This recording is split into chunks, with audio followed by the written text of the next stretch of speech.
Hey truckers, here is part 2 of Supremacy games. Let's divvy into video. Felix entered his suite and took a quick shower. After finishing, he ordered dinner from room service while changing his clothes. Asna, stop playing dead and tell me your opinion about the current situation, since if this hotel turns successful, it might bring us a quite tangible authority within the World Council. Asna lay sideways on a couch made of mist while hugging a popcorn bucket, watching a movie from Felix's memories. Didn't I tell you to not bother me with your problems? I don't care how your hotel manages to perform, I am not your babysitter to watch over your actions and correct them. If you got a bloodline and wanted to awaken, notify me. Before then, let me watch my drama movies and series in peace. She replied lazily, uncaring about the fate of the hotel. Asking Asna was truly a lost cause, as she only cared about two things, freedom and enjoying her time. So he dropped the matter entirely and stopped bothering her. It's not he would actually use her opinion even if she decided to help. After all, how could someone who was sealed for 20 million years know anything about architecture and construction? Are you calling me lazy and stupid indirectly, you bastard? You have no idea the number of constructions and buildings I saw during my life. Just one of them can give you a heart attack. If you asked me again politely, I might have given you some inspiration for the design, but now get lost from my sight. Asna fumed as she threw the remote control at the TV, turning it into a cloud of mist. Felix realized that she was right, as even though she might have been sealed for a long time, he had no idea the amount of time she lived before being sealed. And so, he apologized with his thick skin like he never insulted her. Come on, my dear Asna, you know we are partners and I will never insult you like this. So how about you forgive me, and share some of your memories of those constructions you mentioned? Asna humphed and created a second TV, while saying, now that you know my worth, you come back begging? Well, even if you begged, I can't show you, since if you want to see my memories you need to first access your consciousness. Felix's expression that was fawning over Asna instantly turned disdainful. Then aren't you still useless? You can't do this and you can't do that. Everything that you said will help me cannot be used now, you are living in my consciousness, at least pay rent by sharing some of your memories. But no, you can't even do that. And you dare not think of yourself as unproductive. How is it my fault that you can't even get a bloodline to merge with? I already gave you the methods. It's not my problem you are too weak to use them. Now leave me alone, so I can finish this movie already. She yelled in irritation and disconnected the link between them to watch in peace. He shrugged his shoulders after realizing that he can't hear her thoughts anymore. Well, that was absolutely pointless. I won't call her again until the assessment day. Next morning in the cafeteria, the 5 engineers sat around Felix, each with their own breakfast. However, only Felix was eating, as the rest were informing him of their first discoveries during yesterday's scouting. I did a quick survey around the hotel exterior and interior, and all I can say is that the hotel will need a lot of work just to repair the broken stuff inside it. Harold, the hotel engineer, pulled his own notebook and showed Felix the results of his survey. So I suggest replacing everything that needs maintenance with a luxurious version of it. Such as the elevator must be fully replaced with a new one made of gold and ornamented with gems in an artistic design. Felix loved the idea and nodded his head in approval. He wanted the entire hotel to scream with lavishness that even the richest people on Earth would have their jaws dropped after seeing it. If not else, what's the point of wasting all that money on those materials? The dips man, whose name was Gabriel, began talking about his own experience after Harold finished. A bodyguard called James guided me towards the middle of the island, where the area is supposed to be used for residential apartments. It turns out that it is the perfect land for the project. The only issue I have is the trees are too many in the area. They must be removed to give us a large open space to build the apartments. Follow the latest novels n/velbin.com. Consider it done, we are only waiting for the construction equipment to arrive. Felix replied. He then turned his head towards the elegant lady and asked, what you think of the island-only hospital, Madam Abigail? Abigail slowly cleaned her mouth with a handkerchief and answered, honestly, it is more like a small clinic than a hospital. Even though it was built large enough to be called a hospital, the interior of it is empty of nursing beds and doctors. She paused for a second and said seriously, plus the inside is quite stuffy, like the air conditioner pipes pathways are either not working properly or just installed wrongly. So the first step I am going to do is to fix it, since we are going to expect some patients when we start the construction process, and it's going to be a horrible thing, putting them in that environment. Felix nodded and said, "Good thing you noticed it, I was too busy to fully investigate the hospital and just left it for later."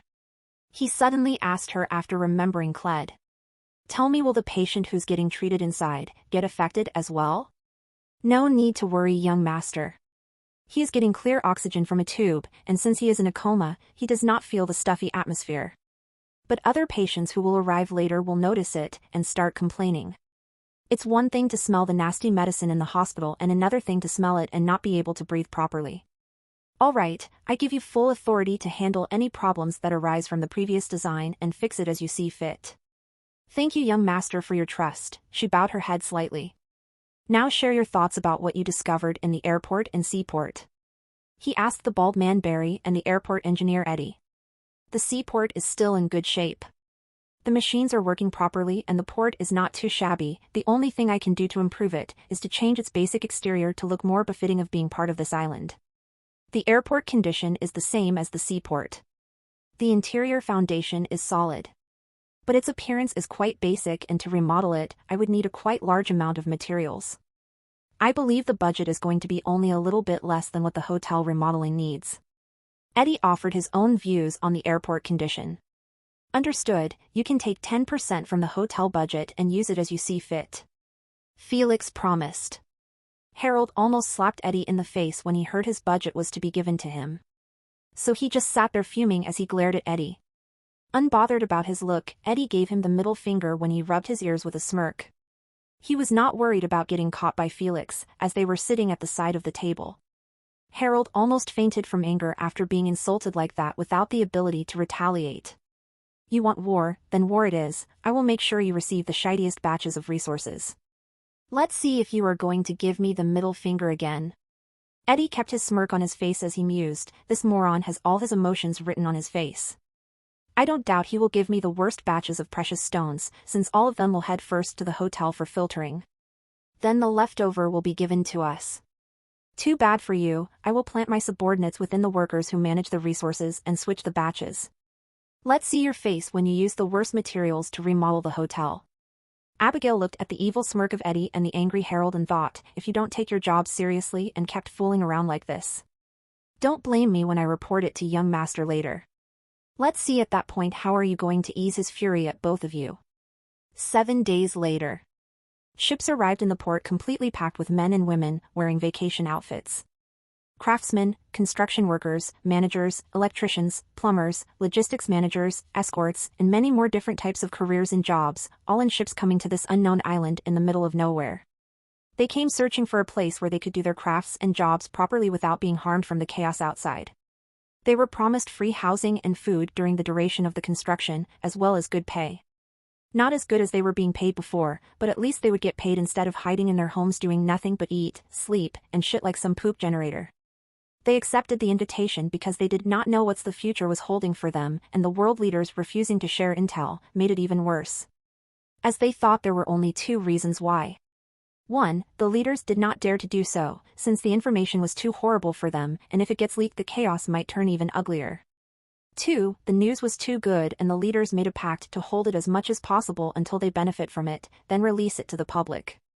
Both of those reasons had no benefits for their future. So it's better to just take a step forward and brave the unknown than to hide like cowards. Felix watched the people he hired disembark one by one, holding their suitcases with them. All of those people either did not have families, or they did, and just didn't care leaving them behind, since the first condition of coming here was to arrive alone, as there was not enough space to hold everyone, plus their family members. Slowly, the ships started to get empty. Everyone who disembarked stood in the dock, making 2 groups. One for men and one for women. Felix's eyes suddenly brightened a bit as he glimpsed at 2 beautiful ladies lining up last. Auntie really sent some talents here. To even be able to hire those 2 beautiful escorts, the men would work harder to earn money just to get a night with them. What a good plan to force them to do their best. Soon everyone landed on the port and lined up neatly. Jack stood in front of the men, while Layla in front of the women. "All right, I will call the jobs you were hired to do one by one. If you hear your job, come line behind me, understood?" Jack instructed them sternly while holding a list under his armpit. Layla told the women to do the same. Then they began calling job after job, and people got behind them obediently, making different lines.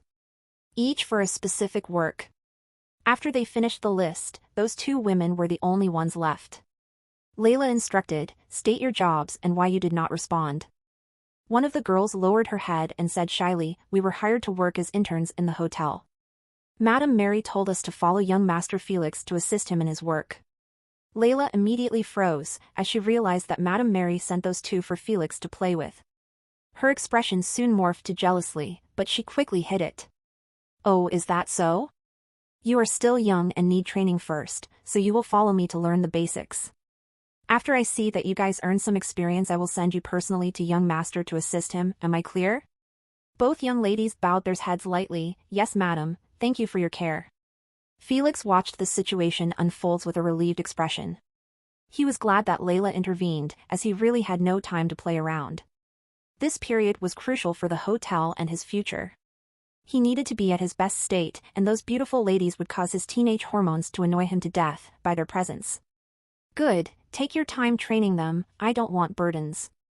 If you think that they are not ready, don't send them." He waved his hand and left Jack and Layla to handle those workers' rooms in the hotel. He was not worried about the lack of space, as the hotel had 400 rooms and 24 suites. Each room had 2 beds and a comfortable couch.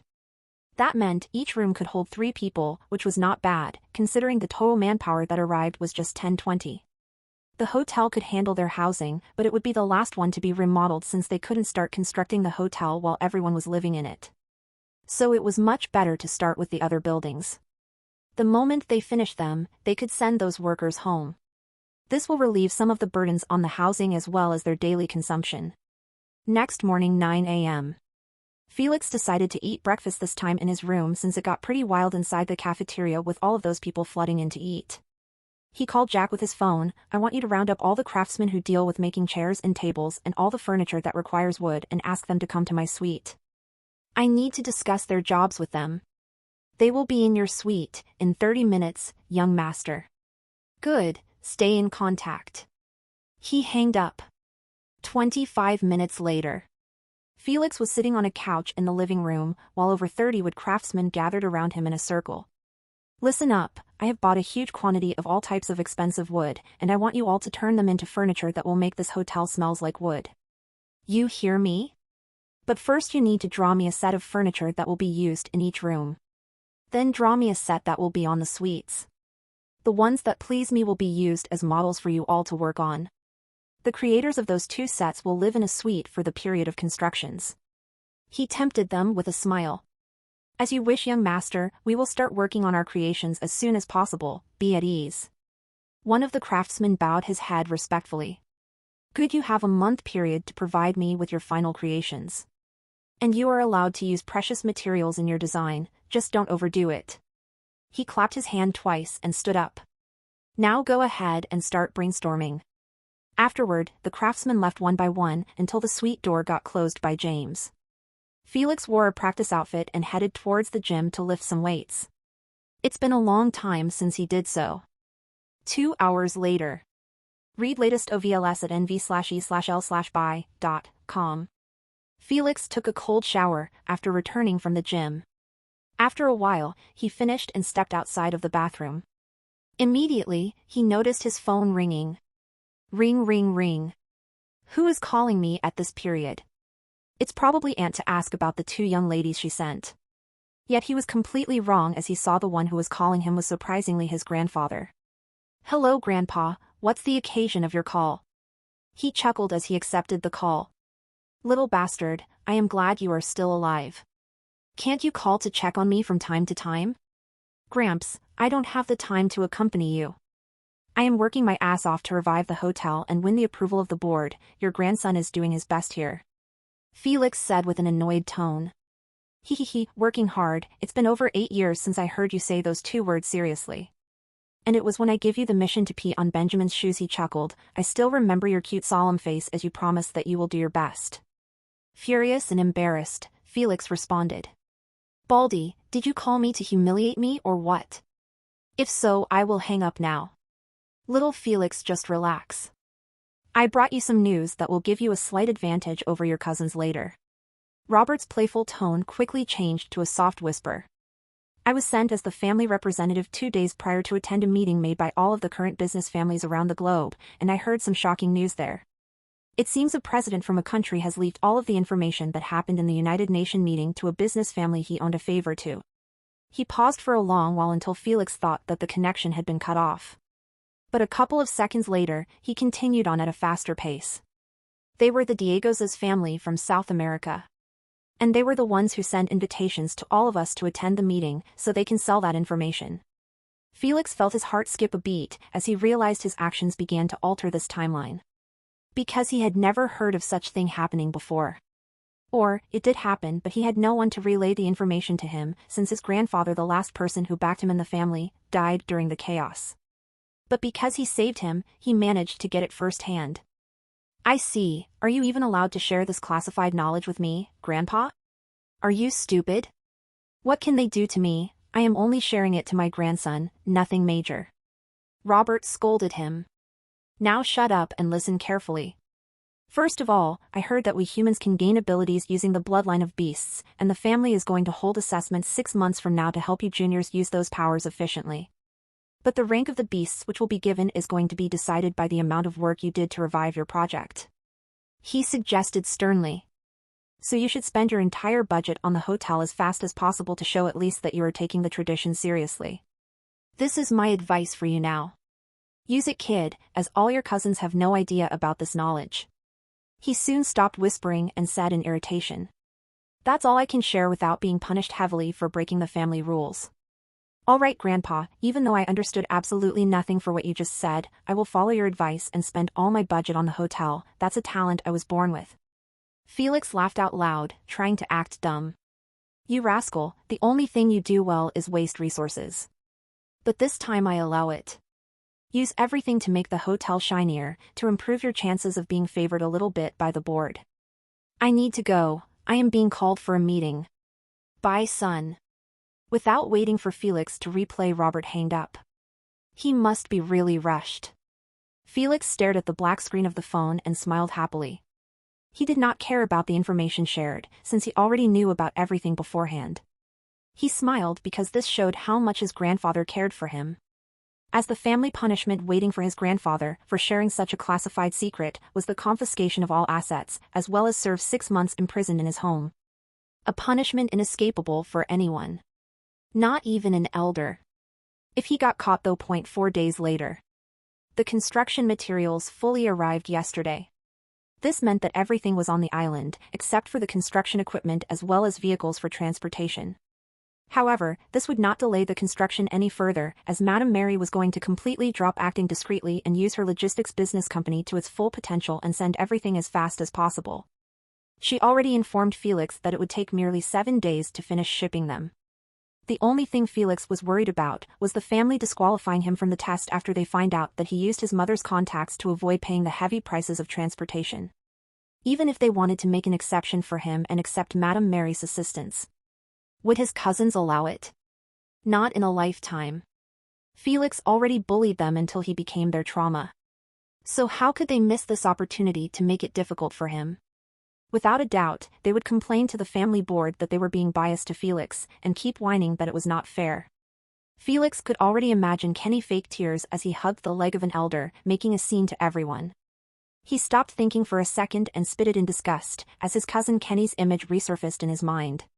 Fuck, I should not have tainted my mind with his face. Now I can't remove his disgusting fake smile from my mind for the whole day. I should probably just fast today. Out of sight, out of mind. He sighed. He fiddled with his phone up the hill, while eyeing the crowded hotel, resembling a hive of ants.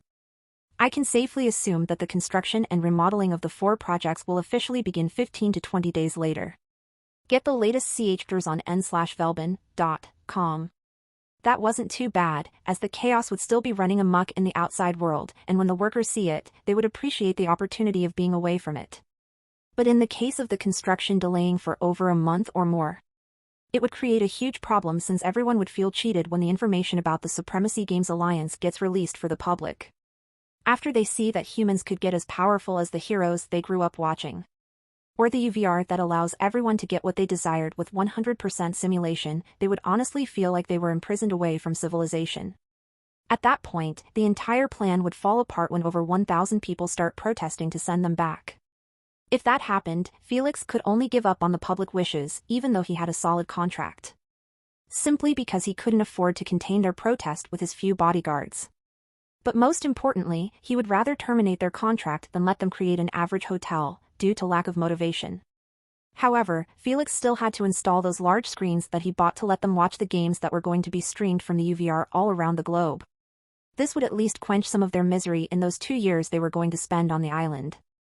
In the first place, the only reason those workers were here was to avoid chaos. But if they knew beforehand that it would end only in 2 months, they would have never bothered coming to this shithole, no matter what price Felix had offered. Days went by quickly, as Layla and Jack took care of everything smoothly after the arrival of those talents who had experience in either logistics or security. Right now, they were more like supervisors, while their subordinates took care of the shipments, as well as human resources efficiently. Layla thought to herself, as she watched the last boat unload the equipment, finally, everything is here. Now we just need the engineer designs and we can start the construction directly. She then took her phone and called her crush. Young master, everything is here, we are ready to begin. Good, start with the residential area right now, I have just received the design. I have already approved of it and can be studied and applied now. Call me when it begins, I want to watch the process. He replied. As you wish, young master Felix, I was. Before she continued speaking, she only heard peep-peep sounds. Afterward she put her phone in her pocket and smacked the back neck of her subordinate who was drinking his coffee peacefully, watching the boat sail away. What are you still doing here? The boat is already gone. It's not like your wife in it to watch it leave with that expression. Go to work right now, we got approval to start construction on the residential area. She yelled with a flushed face. The poor dude could only massage his red neck to ease the pain.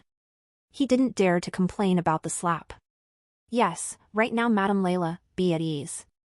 Everyone is extremely motivated to start working. All right, scram now, call me when you guys are about to begin, young master, want to observe. I will do so, don't worry. He then escaped swiftly from Layla who was clearly upset and just wanted to release her anger on somebody. Why doesn't he show me a little bit of care? Aren't I doing my best here assisting him without complaint? At least give me some credit and not hang up on me like that. Her lips quivered, as tears threatened to drop. Yet, she held it in and kicked every small rock in front of her, while walking back towards the hotel. Vexed, Felix eyed the black screen of his phone. To actually run out of juice in the middle of a conversation. He rubbed his eyebrows and entered his suite. He knew that he must explain to Layla what happened, so she won't misunderstand him. He didn't want her to think of him as a rude kid. After all, she was extremely vital to his island project. He planned to leave it in her hands after he gets summoned by the family to test his elements in the upcoming assessment. He only trusts her to perfectly keep everything in order in his absence. I will give her a quick call later. He left his phone charging and went to the bedroom to change while thinking of the consequences of showing off to the family and his cousins. His grandfather called yesterday and informed him that he went a little bit too far with his budget wasting since even the elders noticed his huge activities over the past month. This meant they would probably send their inspection team to look around or just call a servant to give the full details of the events that transpired, since the servants belonged to the family and not Felix. He believed they would do both. Firstly, scout what happened from a servant, and when they hear the shocking information, they would send an inspection team to clarify the details from him. This was exactly what Felix wanted. For the family to get astonished by his bold foresight when he took advantage of the chaos to reap some benefits and use them properly for the hotel revival. After they see what he had done, his position in the family will recover from a thug to a seedling worth nurturing to be sent to represent them. The only variable in this plan were his cousins. He could easily deal with Olivia since she was a sweet flower who could be manipulated to his side. But for types like Noah and Kenny, it's going to be impossible, since one was like ice without emotions, who shows them only to his little sister. Meanwhile, Kenny could backstab one with sincere smile. Felix was disgusted before by this traitorous behavior of his. I need to find some way to bribe them to not trouble me when the family sees I broke the rules. That was the only method Felix found that could stop them from making a fuss. Otherwise, if he let them act as they please, The board of elders would truly find it difficult to make an exception for him even if they wanted to, since the rules of the family cannot be broken in one way or another. Hell, even his grandfather who brought the family to be classified as a business empire could be punished. Don't even mention Felix. Felix walked around the living room with his chin resting under his hand. He kept thinking of ways to bribe his cousins successfully and have them join his side. The easiest way was to promise them some shares from the stocks that he would obtain from the family when the hotel gets revived successfully. However, this option was unacceptable to him. He didn't work his ass off to hand all the profits to them. Not to mention they would make sure to write him off, even if he tried to do so. He sat down as he started to feel dizzy from walking around the couch. Think, Felix, think. There must be some weakness I can take advantage of to pressure and blackmail them. I just need to dig deep within my fuzzy memories about this period and I might find something useful. After a while, he suddenly fist-bumped his palm and stood up with a joyful expression. Found it, Kenny, you bastard. I should have known that your traitorous character did not act up only at that time, but way before. He grinned widely. Hee hee, with this I am confident I will turn you into my lapdog. But first I need to obtain solid evidence. Indeed, without having evidence, threatening Kenny would only get him to bow down and help him convince the other cousins to not give him a hard time since he owns quite a few favors with them. As for Noah, that sis-con, it was even easier to bribe him. Felix just needs to please his little sister with a gift and ask her to speak some good words about him. Noah never refused a request from his little sister. Alright, this is the plan, for now, to deal with my cousin's interference. However, I still need to deal with the inspection team that will arrive later. He must prepare a plausible reason for how he took advantage of the chaos. After all, his cousins were scared shitless to make a move. Meanwhile, he, the thug of the family who only knew how to waste money and laze around, had such foresight that allowed him to reap plenty of benefits during the chaos. Nonetheless, Felix was not worried about their interrogation at all. He already had the best shield for their accusations. 3 days later, Felix was standing in front of a tent, with 2 others behind him, a man and a woman. You guys came just in time. My underling just informed me yesterday that they are going to start cleaning the area to make it fit for building an apartment complex. He smiled to the inspectors who arrived suddenly just 10 minutes ago and added, it's for the employees who will get hired later after the official opening of the Sky Pearl Island to the public. I see, Mr. Felix, you really surprised us greatly when we heard the things you accomplished from the servants' mouths. You managed to pull off this huge remodeling under the eyes of the family. Although our understatement of your capabilities was the reason, it is still a good achievement. The dark-haired man complimented Felix with a smile. True, I honestly don't know if he was acting like an unproductive thug in the family before, just so he can focus on the family tradition without being in the spotlight. Thus managing to revive his business without the interference of his cousins who will definitely harm his operations if they found out about it. But now it is quite too late, I assume. The inspector woman shared her own opinion on how Felix played everyone. From what we heard from the servants, you already have everything prepared, and you just gave the green light to start the construction. Now they truly can't do anything to stop you. The inspector man supported her claim. Top VL updates on n/o/v/lb/in.com. Seniors, you are truly giving me too much credit. There was no major plan as you mentioned since I never acted like a thug before. Felix shook his head and said with slumped shoulders and a heartbroken tone. That was just a kid in pain using his actions to express his hidden trauma. But sadly, everyone started to call me a rogue, thug, and unproductive lazy bum, just because I played some pranks on my cousins, and my grades in school fallen a little bit.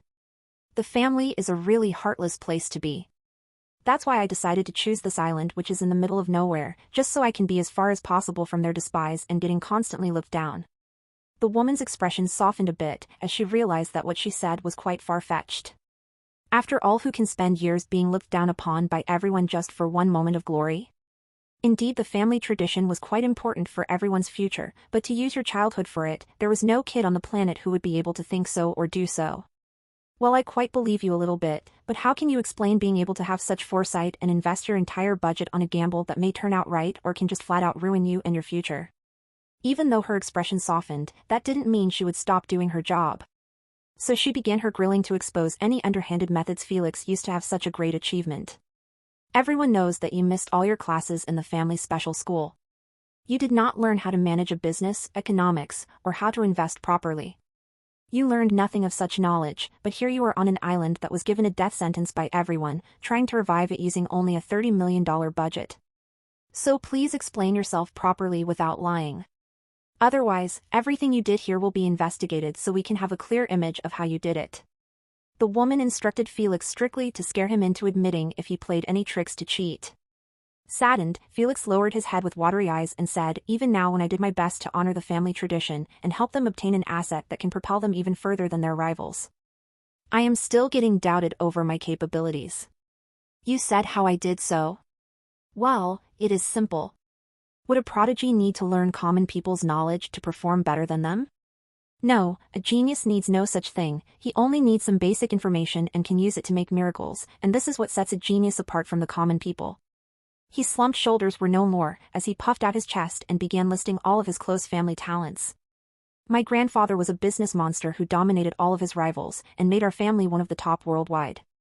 My father brought the family a massive amount of wealth using his senses that only a few people in the entire world possess. His investments were all based on his senses, not his information or experience, and those senses never failed him before. My mother was one of the most charismatic women on the planet. Anyone in her presence would feel the urge to follow her leadership. She turned tens of five-star hotels and restaurants into everyone's #1 pick. He stared at their stiff eyes and sighed dejectedly. I have the blood and genes of all three of them, but I am still doubted because of my past actions that were only a cry for help, nothing more or less. None of you had the thought that maybe I inherited some of their talents and used them to revive this massive undertaking. You only judged me based on my childish actions, and figured that I played tricks to be able to do something which none of you can do. Well, guess what? I am a genius who inherited both my grandfather and parents' talents. He didn't avoid having eye contact with them as he extended 3 fingers in their faces and began listing how he used those talents to remodel the island. My father's investment senses alerted me that there is a profit to make when I was watching the chaos on the TV. My grandfather's business talent allowed me to create a complete plan to revive this hotel and turn it into one of the best ones there is, using only a little information I searched from the internet and analyzing the extraterrestrial transmission. And finally, my mother talent helped me convince and charm the servants into taking my side and helping me finish this mission successfully without reporting the events that transpired here to you guys. So my cousins won't hinder me. I used those talents properly and took advantage of the economical crash that happened during the chaos. While my cousins feared the future, I was thinking of the present and using it to my advantage.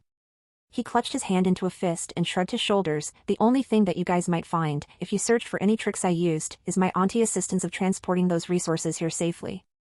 Even though I didn't use my budget to do so, I told her to invest in the economical crash just like me, as payment. It depends if you thought of it as me cheating or me treading on gray line to help the family gain an asset that they can't refuse. Without waiting for them to digest his bullshit excuse, he entered the tent, leaving them standing outside with stunned expression. They truly didn't expect such a reason. Felix sat down on a chair in the tent with a hidden smirk, while eyeing the entrance. He was certain that he would pass the inspection safely after that flawless excuse he gave them. He might even gain some advantages when the family realizes that he was a business prodigy worth nurturing. But that meant jack shit to him since he just wanted to show them that he was good enough to obtain a rare rank beast during the assessment.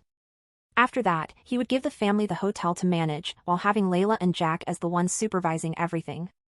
Just like this, he would wash his hands from the island, while also earning billions of dollars each year. But what he truly wanted was obtaining a good relationship with the elites of the world. He then took his phone and started playing League of Legends Wild Rift with enjoyment. Outside of the tent, the inspectors were in a heated argument over Felix's explanation of truthfulness. I just can't believe what he said honestly. Just think about his actions when he was a kid. He constantly bullied his cousins who just wanted to learn in peace. Then when he got bored or beaten up, he fools outside with his retarded friends who only know how to fuck around and bring mess for their families. The male inspector quickly added after seeing that she was about to interrupt him. Now you are telling me that this kid had magically found that he had all of his family members' talents and then used them somehow to create a plan that made the impossible possible?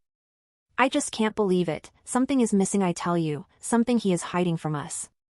We just need to find out about it, and everything will be clear to us. He crossed his hands and stared at the entrance of the tent with clear distrust.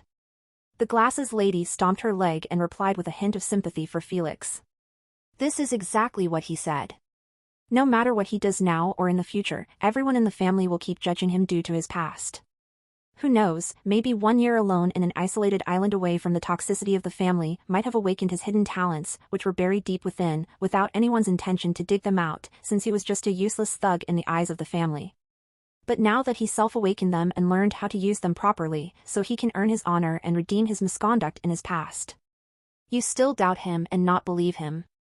She poked his forehead while lecturing him on how their jobs are supposed to be. It is our job to inspect the juniors of the family in case they cheated or played tricks, but it is also our job to help them realize that cheating is not taking them anywhere. Furious, she increased her poking speed until the man began to feel throbbing pain on his forehead. But here you are trying your best to bring that poor lad more problems and issues. Even though he only wanted to fix his broken reputation. Instead of doing your job and give him some compliments over the great work he did, you are trying to look for an excuse to not face the reality that people truly change for the better, just because you are too lazy to change your revelation of his character from your mind to his current good character. She kept barraging him without stopping, forcing him to lower his head and not interrupt her rage. But I will not allow your crooked judgment to make more troubles for him anymore. He already suffered enough. We are returning to the family headquarters now, to report what he said, and they will decide if he is a good seedling or not. Now move. She kicked his ass with her heel to push him forward away from the tent. The poor inspector could only clutch his ass and walk ahead of her, not daring to disobey her. He never saw his partner rage at him like this, and truthfully he never wanted to see it again. Felix had no idea about their decision and didn't bother trying to figure it out. He was confident in his excuse. If they believed him, then it was all good. But, if they didn't, it wouldn't matter much, since everything that he said was the closest thing to the truth. Because the real truth was that he returned from the future and had knowledge about everything. If he said that, they might beat him up and take him to the headquarters for interrogation. So he never bothered what their next action was and just intentionally fed to his heart content in a lead-ranked game, while reading the curses of his teammates with enjoyment. Evening 17:30. Full 0W current novels on n/o/v/3l/b in.co/m. In America, Boston, an enormous skyscraper was surrounded around with trees of other similar buildings. But not one of them could reach half the size of this establishment. At the peak story of it, a round table was in the middle of the floor that allows more than 30 people to sit around it, was currently filled with only 4 elders, who were listening with a focus to the inspector's report over the situation in Sky Pearl Island. I see, it seems that Robert truly did not get scammed and received a prodigy child. But the miserable circumstances of his parents passing away and his grandfather's busy schedule forced that lad to take the wrong step in his path, thus making his talents buried, without us knowing about it. A white-haired man that had not a single wrinkle on his face sighed with sympathy over the fate of Felix. But now it is all good, as long as he managed to change his thuggish character, we will take care of everything for him. A business genius like him is truly too hard to find nowadays. A middle-aged woman with a ponytail and wearing thin glasses nodded her head. Indeed, he truly shocked us to death when we found out that he spent only $20 million to obtain more than 1,000 chests of precious materials, construction materials, equipment, and vehicles. He even alerted his Aunt Mary about his plan, thus allowing her to invest more than $400 million as far as I heard. She truly will make a killing when she sells everything slowly after the leaders release the information we bought to the public. A bald old man said with an envious tone. Baldy Albert, how dare you to envy others when your net worth is close to $100 billion. Your cheapskate character always manages to surprise me. His greed for money truly knows no bound. Last time I found a business opportunity that will allow me to earn some easy millions, but it was a waste of time for me. So I decided to hand it to my subordinate to enjoy. However, this bastard heard about it from somewhere and used it to his own advantage without shame. Fuck, he would probably jump out of building for $1. Irritated, the white-haired elder rubbed his eyebrows after retelling such an unpleasant memory. What do you guys know? This is how rich people at the top keep their positions secure. Every dollar is important no matter if it is just $1 bill or $1 billion. You will never understand where I am coming from, so just change the subject to young Felix. I want to hear your sentence if his use of married transportation ships is allowed or not. Albert replied indifferently to his shaming. Well, in my opinion he did nothing wrong or went out of line. We forbid juniors from the use of any free foreign assistance, whether giving money or just some knowledge. But Felix did not get his aunt help for free, he traded it with information that will allow his aunt to earn billions of dollars over the upcoming years. His information had exceeded whatever help he obtained from his aunt. The middle-aged woman reasoned calmly. She pushed her glasses upward and laid out her verdict. So my final judgment is that he did nothing wrong, but did something worth applauding for. Because this is what we want from our future family leaders to be able to do. Agreed, he did well and we will reward him for it later. On the other hand, the other juniors were truly a disappointment. All of them were cowering in fear and not seeing the big picture or having the balls to leave their nest and see what can they profit from the chaos. They failed as businessmen and should be punished during the assessment. Disappointed, Albert sighed over losing a huge amount of free money simply because the other juniors were too fearful to make a move like Felix. Sigh, if it was not hectic for us during the chaos, from the death of an elder to appease all of the companies and hotels. We would have profited a bit as well. A middle-aged man with a long nose and bushy eyebrows smiled wryly. Indeed, fortunately, Felix helped us remodel a hotel that may turn into a 6-star resort hotel that will host only the elites of the world by using only $30 million, while the actual cost will reach $300 million or more if the prices were at market price. All the elders smiled with approval. Felix truly brought them a great win, which they desperately needed after the economical crash. After all, their businesses around the world were all affected negatively because of it. All right, I believe we have come to a decision over Felix's achievements. I will start by voting for him to be treated as a future business seedling, and if during the assessment he showed that he has a good affinity to an element, we will make him a representative seedling. The middle-aged woman raised one finger and added with a smile, plus reward him with an AP bracelet. He exceeded everyone's expectation, and he deserves one bracelet from the 100 we bought from the American government. This was how the Maxwell family operates. Rewards and punishments were proponents to one's achievements. Agreed. I vote the same. I agree as well. Now let's move on to the punishment for the other juniors. Albert's expression turned nasty instantly as he couldn't wait to lay down punishments for those wastrels. I believe fear is the primary reason for their inactivity, so we need to curb that fear to not make them miss one in a billion opportunities like this. He smiled wickedly, so I suggest making them face their fears as punishment. If one fears snakes, lock him in a room with tamed snakes that have no teeth or poison. This will allow him to see that his fear of them can be overcome if he faced them without a retreat. To actually suggest such a messed up punishment, he was really but hurt over them missing free money. Even though it is heartless, it must be done, lest they shame us during the representative world battle. Our family cannot be disgraced. It is decided then, Felix will obtain an AP bracelet as his reward, while the other juniors will be punished. Meeting adjourned. The white-haired elder tapped his knuckles on the table 2 times and stood up. The elders carried their belongings and left the floor, each heading in separate ways. The only ones who were left were the inspectors who probably had a high rank within the family to listen to the elders' board, making decisions. Told you so, you stupid bastard. Someday your judgmental eyes will cause you trouble you won't escape from. The woman gave a smug smile as she pointed her finger at him. She then turned around and chased after the elders, leaving the inspector man standing in front of a glass window all alone. After a while, he sighed and left the floor as well. He already realized that she was right. People change whether we like it or not. But it depends on us if we changed our views about them or kept using their previous character as criteria for judgment. I guess my time to change has come as well. He chuckled over the irony of the situation as he entered the elevator. Felix, who was taking a shower and humming a song joyfully, had no idea that his actions affected the timeline greatly once again. In his previous life, not a single junior in the family managed to take advantage of the chaos and earn profit from it.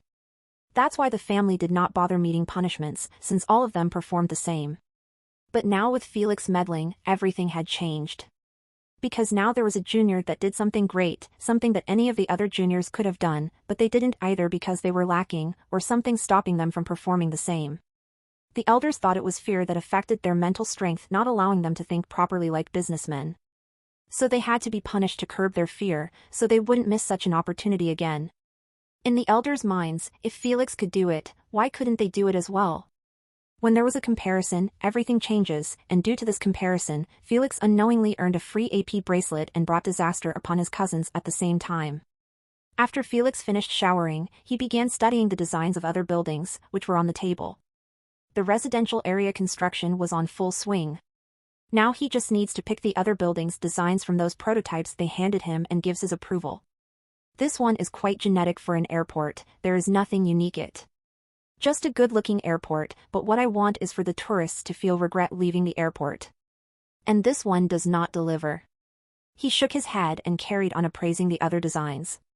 Shortly after, his eyes shone with delight after seeing a baggage carousel that was inside an artificial waterfall. The baggage enters through it from one side and leaves from the other side. He didn't know how they were going to achieve it without affecting the integrity of tourists' possessions. But that was for them to find out. As for him, he could only give them the green light. After studying the entire design, he was pleased by it greatly. So he decided that this one was going to be used for the airport remodel. He marked approved on design and moved to the seaport. He was quite excited to open it, as Barry bragged that he owns 10 seaports around the world under his belt. What the fuck is this? There is absolutely nothing new added or removed from the old design, the only difference is the paint color. The higher the expectations, the greater the disappointment. Felix immediately lost it after seeing the only difference was a dye color from black and red to yellow and red. Did I hire that baldy to do me a dye job? Jack, order him to be here within 10 minutes. If not, he can pack up and scram. Furious, Felix instructed Jack, who was standing behind him. After all, he gave them more than 1 month to hand him the designs, as well as any materials they asked for. Yet the only different thing about this design was the paint job, something even a toddler could do. All right, young master, it shall be done, Jack replied while dialing in his phone. Felix spent those 10 minutes studying the other designs. 8 minutes later. Young master, did you call for me? Barry entered the suite casually, not knowing that he was in deep shit. New N0vel chapters are published on N0v/e/lb/in/co/m. Come here, Barry, and look at this design you gave me. If you are going to only change the color, you should have at least told me so I can assist you in picking a color more fit for the seaport. After all, it is an extremely difficult task, and I don't want you to suffer too much. Felix replied sarcastically while showing him the seaport design. Barry started to sweat after realizing that his design did not please Felix. He rubbed his sweaty palms together and explained, Young master, it's not that I am lazy and don't want to remodel the seaport, it's just that there is actually no need to do so. The previous design was perfect without flaws. The only downside the port had was the rust on the equipment, as well as some that need either to be replaced or repaired. He rubbed his bald head, embarrassed. So I did not want to waste resources on remodeling something that was already good enough to be part of this island. It's purely a waste of resources that could be used on other buildings. So I did a paint job on it, without touching the core design. I have already scouted all the equipment that is faulty for replacement and put them in this notebook. Please take it, there is a quite few. He took a small notebook from his pocket and handed it to Felix. All right, you do make a point, no need to waste resources on it then. Transfer the budget to the hotel or the airport, they need as much as possible. Felix's fury quickly decreased after understanding his reason. Then he opened the notebook and saw tens of equipment, which were written in red, and next to them was written need replacement. What the fuck is this? Why do we have more than 20 equipment that needs replacement? Weren't they just fine a while ago, when we were using them to unload heavy containers? Young master, the machines were already faulty and needed desperate repair, but with continued use during last month. They finally gave in and broke totally. The repairman said they can't do much to them anymore, and you need new ones. He sighed helplessly. This is also why I didn't bother to make a new design, since it will be costly to just change the machines alone, don't even mention remodeling it as well. Then don't bother giving the budget to others, I will use it to replace those machines. Leave it to me, thank you Barry for the hard work, you can go now. Felix excused him politely and dialed his aunt's phone number. Ring ring ring. Cluck. Hello dear Felix, it's been such a long time since you called me, probably since the moment you received those 2 flowers. I am sad, you forgot me the moment you started playing with them. Aunt Mary answered teasingly. Auntie, I am sorry but I was really busy with the constructions. Problems kept arising each day, I need to supervise them. Just now I received news that more than 20 seaport machines had gone offline. And I don't have enough budget to buy them. So I can only call you to trade the seaport materials with machines. He sighed. This is the only way I can do it without breaking the rules of the family tradition. I see, well you don't have to worry about it, I will sell you brand new ones using a premium discount of 80% since the chaos is still ongoing and no one bothers to ask for transportation like before. I will send them in 3 days, and you can put the resources that you wish to trade in the ships. Thank you, Auntie, this is perfect. My cousins won't be able to use this against me since it is a mutual trade. Alright, I have a second call, it's probably Layla. Bye, Auntie. Felix quickly hanged up the phone without waiting for her to ask about the fate of the 2 girls she sent. Sorry, Auntie, I will make it up to you with a gift later. He then called Layla and gave her the green light to start whenever they felt they were ready. It's finally time to begin the full makeover of the island. He chuckled. The Sea Pearl Island is going to prove to the world that she deserves this beautiful name. 5 months quickly passed by, as the world had changed completely during this period. It all started 2 months after the transmission when the presidents and kings of each country came out of their shell and announced the boggling news about the creation of the World United Council. The Council's existence was the same as the previous United Nations, but with a few twists on it. The first rule the Council operates with was that every country had the right to vote, and only had 1 vote at the start. And to raise the number of votes higher, it depends on the number of representatives each country sends to fight in the upcoming Planetary Supremacy Games, 1.5 years from now. This meant the more representatives a county had, the more her opinions during the council meeting would be seen with high regard. Since a country that had only 1 vote was merely a side character during the decision-making, while countries that would have 20 or more votes under their belts were going to be the true leaders of the world. The reason this voting system had been upgraded to be like this was simply because it wasn't fair for a country to send their juniors to represent them during the Supremacy Games, where they could die in their first game, without being compensated properly. An extra vote for each representative was the compensation they agreed on that would fit as a reward for their efforts. This new voting system that relied on the number of representatives managed to offset frenzy within each country to start training camps designed specifically to assist their juniors into awakening successfully and training them to use their powers efficiently, so they could be part of the winners during the World Representatives Battle. The first decision they made after announcing to the public the creation of the World Council was the release of all the information they obtained about the universe for them to see, by using the AP bracelet streaming feature. They used it to stream all the knowledge throughout TV channels, the internet, videos, social media, and more. They wanted everyone to learn what the future of Earthlings looks like, and especially to make them accept the fact that a new era was upon them. The moment the news reached the public, it created a hysterical madness and excitement within each country. After all, who wouldn't be filled with fervor when he realizes that he can gain superpowers and control elements just like in a movie or a game? Who wouldn't feel the heat when he sees that he could enter a virtual reality that has 100% simulation while seeing and meeting with different types of subhumans and other races they never knew they existed before? The internet went wild with people sharing clips and parts of videos that showed old games from the Supremacy Games platform. Humans calling storms and raising tsunamis to attack each other in a brutal fashion, hundreds of people dropped on an island where only one can survive, and more games with different types that please everyone's fantasies. Holy shit, this dude turned into a sub-dragon and started breathing fire from his mouth. So cool, I want to do so as well, commented by I Have Dragon Donger. I believe we can all do the same as them. My country president today made a speech, saying that all of us have the potential to use the same strength as the other humans in our galaxy, and it all depends on the affinity of our elements. He also said that in 7 months they will open assessment centers for the public to scan their element affinity for a small fee. Replied Saber 6969. True, the president of our country said the same as well. Plus, if some of us had high affinity, we can get recruited by the government to join the games and bring glory to our planet.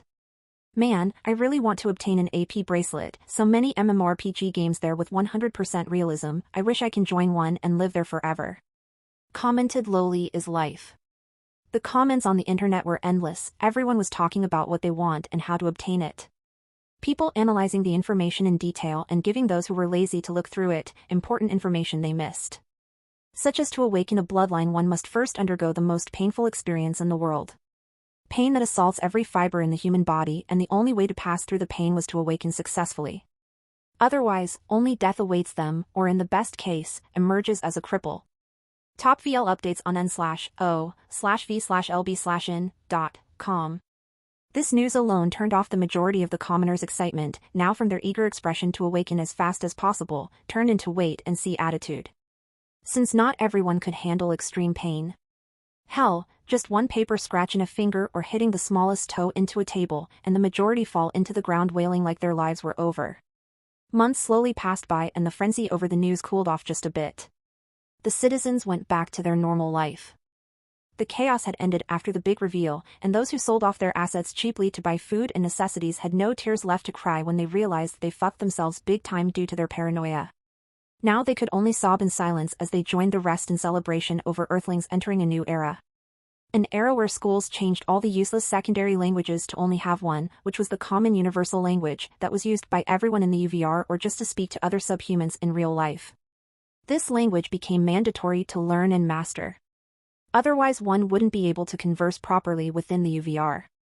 An era where entertainment slowly decayed until it became non-existent. After all, who would bother to watch two normal individuals fighting each other with their hands and fists, while the Supremacy games show you real people beating the shit out of each other using abilities and techniques?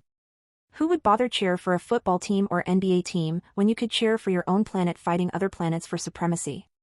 This would slowly kill the entertainment sector until the day planet Earth officially starts its climbing journey towards the peak of Supremacy games. An era where casinos were completely uprooted by the gambling dens in the UVR, which were backed by the SGA and supervised by the Queen AI unbiased judgment. One could bet whatever he wanted and on whomever he wished for. And if he wins, his money transfers directly to his UVR bank account, with extreme security, as the only one who knew his bet details was the Queen.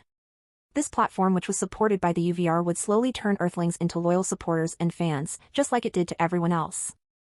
Its existence turned every spectator into an addict. This addiction was far worse than drugs because in the case of drugs one knows he was being harmed and tries his best to become clean. But in the case of the Supremacy game, there was no such thing. He could spend hours and hours each day watching people fight, play, and kill each other in deadly games, then giving rewards over and over again without feeling boredom. The platform did not spend 1 million years of its existence not improving or evolving itself to fit more for the commoner's needs and wishes. The Supremacy games was a culture that couldn't be replaced anymore. Felix was currently in the gym, running on the treadmill with sweat all over his fine-tuned body. A huge contrast to how his body shape looked like before. He did not gain a lot of weight but only tuned his muscles to be more refined and good-looking. After a while, he turned off the treadmill and went to take a shower. This was his last training on the island, as he would leave tomorrow to the family headquarters for the elemental assessment. The only thing he was worried about was the reason why the family didn't give him a call after the inspectors left to report to them his explanation. It was like they left him to continue his construction just like before. And the weirder part was that even though he showed his cards to his cousins, they didn't bother making a move or call to ask for bribes. Hell, he couldn't even use the blackmail materials he was preparing for Kenny when they tried to write him off. Everything went silent after the inspectors left. Felix still had no idea about what happened in the headquarters, as his grandfather who provides information to him went absent as well. Whatever tomorrow I will find out about everything after I meet them, but for now I need to prepare my suitcase.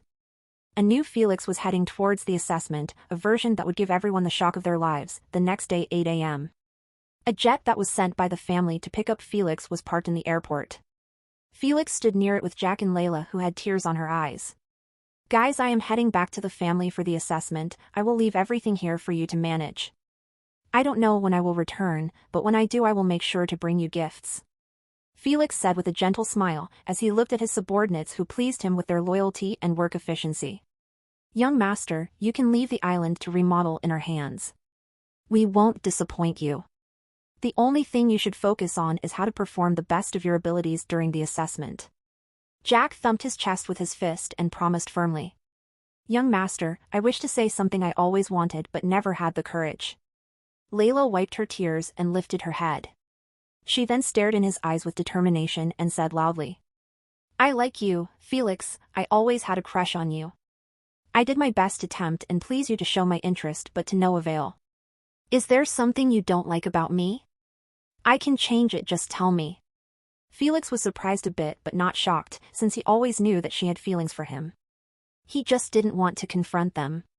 He believed in the notion that crushing on someone was a momentarily feeling that passes over a period of time.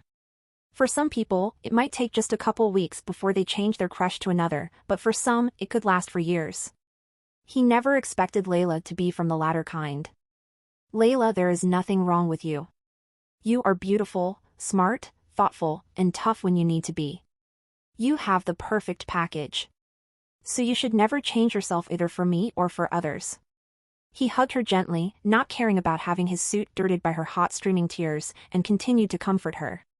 The reason I did not accept your feelings, even though I knew them beforehand, is simply because I see you as my friend, a loyal subordinate, and most importantly a close person to me. And I really don't want you to waste your life chasing after me, or waiting for me. I can't be that heartless to my friends. He wiped her tears from her cheek with his fingers and said sincerely. So please Layla, do me a favor, and yourself as well. And give up on this crush. Find a good man who will be by your side supporting you always. You deserve it. After a while, he released her from his hug and smiled warmly. I am going now. Give me calls to update me on the island situation, all right? Yes, young master, I will make sure of it. Have a nice trip. Layla sniffed as she answered with her head bowed towards Felix. Her feelings might not have gone now, but they will slowly be erased by time until only feelings of friendship remain. Good, take care guys, I will try to call as much as possible. Goodbye, Felix said his farewell and entered the jet. Top VL updates on n/o/v/lb/in.com. The steward closed the door after him and gave the pilot the signal to lift off. This was for the best for both parties. Felix was not open to the idea of getting into a relationship with anyone currently. Because he understood one simple fact, his road ahead was tough already and he didn't want to have another burden by his side to care of. He already had the greatest burden of them all, which was Asna. So he only planned to fulfill his desires if needed with one-night stands, nothing more, nothing less. In the skyscraper of the Maxwell family, 20th story. Felix was looking fearfully at all of his cousins who arrived earlier than him. Every one of them had a deadpan expression with a hint of despise, as they stared at Felix who just exited from the elevator. This standoff carried on for 5 minutes already. Felix did not dare to breathe or move an inch as 40 or so of his cousins were currently giving him murderous gazes. It was clear that they wanted to pummel him to death. His earlier ideas of pranking them went up to smoke. The only thing he wanted to do now was to stay as far as possible from those rabid dogs who were about to pounce on him. Suddenly, the elevator behind Felix opened up. He turned his head slowly, worried that he will get sandwiched by his cousins. But after seeing who emerged from the door, he sighed in relief. You rascal, you were hiding here while I was looking for you all around the building. Felix's grandfather immediately began scolding him. Now come here and tell me with vivid details how you managed to revive the resort hotel, which no one dared to take as a revival project. He said with a hidden glint in his eyes. Hee, you dare hide such information from me, making me get blindsided by those fogies, who started congratulating me the moment I returned to the headquarters. It was so fucking humiliating getting congratulated while having no idea what they were talking about. Let's see now how you deal with those angry mobs, who were tortured to death because of you. Felix knew his grandfather fucked him up after seeing his cousin's expressions turn extra frosty when they heard him mention the hotel. He did not know why they were angry at him. But, he guessed that they were punished by the family when he performed spectacularly during the chaos, while they were doing nothing. He just did not know what punishment turned them into this hateful form. Cough, grandfather, you came just in time. Let's go, I will update you on the island remodel on our way. The moment Felix finished speaking, he turned around and dashed towards the stairs, not daring to use the elevator. He knew that by the time it opens up he would already be a bloody mess. Dumbfounded, his cousins and grandfather eyed him escape shamelessly, without any hint of remorse, leaving his grandfather behind. What a joke, his grandfather was the one who set this up to get his revenge. Felix might not know it, but he had a feeling that his grandfather had his hand on this. After all, he never called him before to inform him about his reward, neither the angry mobs who were waiting desperately to beat him up. Bam! Suddenly they were awakened by the loud sound of Felix's suitcase dropping to the ground. Fuck, don't let him escape.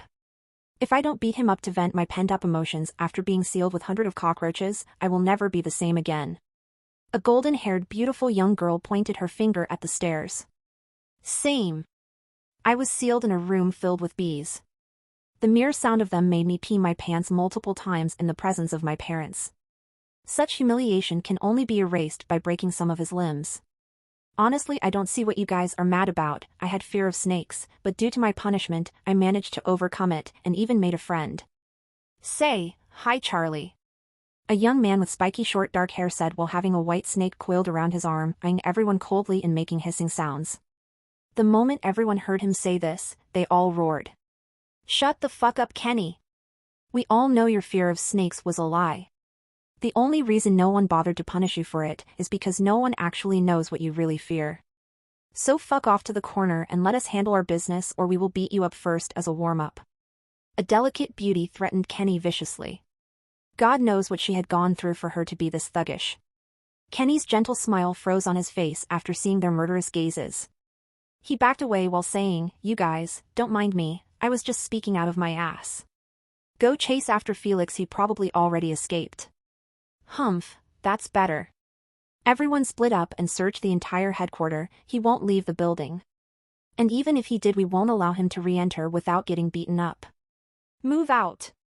The golden-haired girl waved her hand forward. Everyone chose a floor and went to search for him.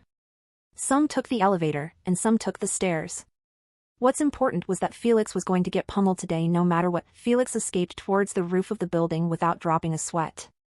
It seemed that climbing the hotel stairs was quite handy. However, even though his stamina points get depleted slowly, he still wouldn't be able to survive running for 3 days straight, as the assessment was planned to be held 3 days later. The only ones who could get him out of this mess were the elders and seniors of the family. However, they wouldn't bother doing so. Hell, they might even be watching this scene unfolds with amusement. They would not interfere unless he was in danger of getting crippled or killed. Besides, so, anything was allowed. This meant that the only option Felix had was to play hide and seek with them so they could split their manpower to cover bigger areas.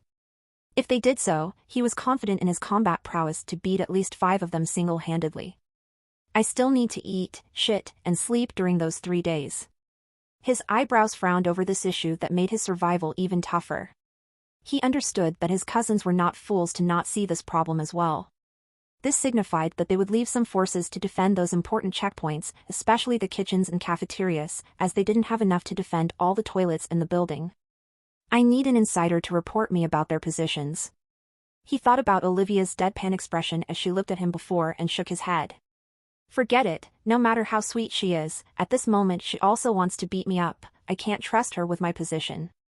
So the only thing he could do was to head straight for the cafeteria, which was on the 40th floor, and steal some food to sustain him those 3 days before his cousins defend it. He started increasing his climbing speed, passing floor after floor, until he reached the 40th story. The moment he opened the door, he was ambushed from 3 sides with punches and legs. Felix calmly dodged the ones heading towards his head and balls and left the others to strike him.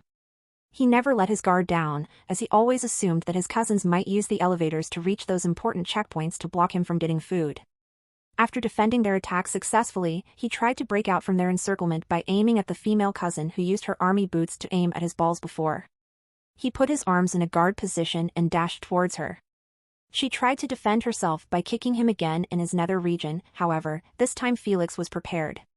He sidestepped her attack easily, he then caught her extended leg and used his strength that took months to build, to throw her at the other 2 cousins who were left behind him. Aya Felii Thyr. She could only scream hatefully as she collided with the other 2. A rough. Arg. Painful groans escaped out of their lips, as one got smacked in the face with her heavy army boots, breaking his nose, while the other had his jewels shattered as the female head went straight for them. Some may wonder if she had enmity with men's peaches. Stop whining already. You are disgracing your parents, who are probably watching. He walked slowly towards them and took their phones and said, I will give them back to you after this is over, bye-bye. He then headed towards the cafeteria after making a peace sign at the security camera. On the top floor of the headquarters, tens of seniors and elders were watching big TV screens, showcasing their juniors searching all over the building, and Felix beating 3 juniors, effortless.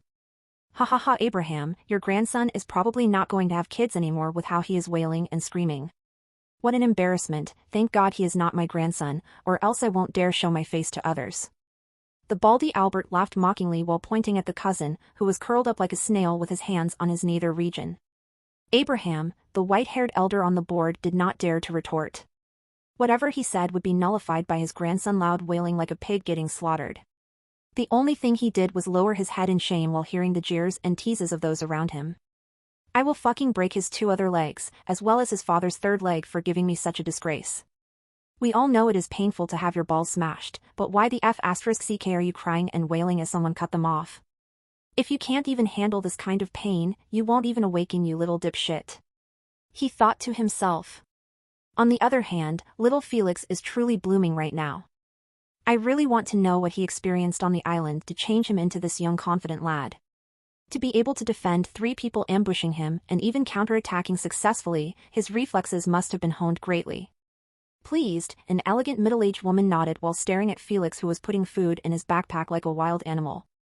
Her eyelids twitched after switching her vision to her daughter, who was touching her face as she looked at her reflection on a small mirror. She was probably fearing her makeup getting ruined. How could the difference be this big? If she keeps acting like this, she won't survive the training camp we prepared for them. She smiled bitterly. Do you guys honestly think my little Felix will get beaten up by your wastrel children? Robert scoffed and carried on, not caring about the piercing eyes he was receiving. Well, think again. Felix spent 1.5 years in that island doing nothing but practicing the finest martial arts. All in preparation so he can defend himself from the bullying of your kids. You should feel ashamed of yourselves, letting them always gang up on him and not fight him 1v1 like gentlemen. Even now he is still getting ganged up by 38 juniors. Just so you can see if he truly deserves the AP bracelet. But now he will prove to you that he deserves it more than anyone. Robert twisted old facts without a change of expression, turning Felix into the victim while the cousins who lived hell during their young age at his hands turned into the abusers. The parents of those juniors were having none of it. One of them said, "Old donkey, there is a limit to how much bullshit we can take from you. You said our children ganged up on him to bully him. But if he did not traumatize them in the first place by his vicious pranks, they wouldn't even touch him." Another parent intervened and added her own piece. "What did you mean by telling us that we are holding a test to see if he deserves a bracelet?" She sneered. "If we did not agree, he would not have been about to touch one in his life. And since we agreed, there is no reason to test him. The only reason they are targeting him is because of their hate. What has that got to do with us? We were preparing to hold a 1v1 battles to see if they have a solid combat power or not. In the end, it turned into this fiesta we are watching now. So stop trying to make him a victim. You are not getting any more rewards for him no matter what you say." Robert clicked his tongue and ignored them after his plan to help Felix earn some extra brownies failed. So he just cheered his grandson, who was beating 2 more juniors he found waiting for him in the bathroom. "Beat them up. That's it, Felix, break their legs for this daddy." The elders face palmed as they eyed the legendary Robert Maxwell cheering like a little girl for his grandson to beat their children in order to vent his irritation. 2 days later, Felix was in the headquarter kitchen wearing a pajama and making his breakfast while humming a song comfortably. During those 2 days that passed, he managed to beat up more than 36 juniors of the family senseless, leaving the others scared to approach him anymore. The elders just watched stiffly the last 2 cousins, who they were putting their hopes on to salvage the situation, hiding in the toilet from Felix. At this point they just wanted this hell to end and for the elders to fast forward the assessment. They had enough of this constant pressure that Felix could find them and beat them as well. They had no more thoughts of having revenge, they just wanted to live peacefully. The family upper echelon finally had enough of this embarrassment and decided to stop this fiesta. They had been insulted enough by Robert and Albert, who made a terrifying combination. Just yesterday an elder vomited blood from anger as he was scorned by them when his grandson cried for his mom as he was escaping from Felix. Those 2 rogues left no one safe. Everyone fell to their brutal insults without a way to retort, since their children truly performed disgracefully when compared to Felix. Comparison was truly A/B*TCH. Enough, we had seen enough to make a judgment. Felix is top-tier seedling who will be heavily invested in if he had a good affinity to the elements, while others will get punished due to this trashy performance. Top VL updates on n/o/v/lb/in.com.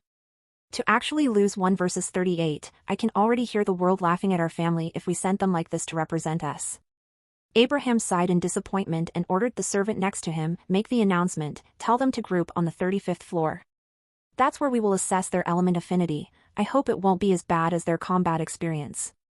F***CK, we really taught them combat in their younger age for nothing. Such a waste of time and effort." He cursed under his breath.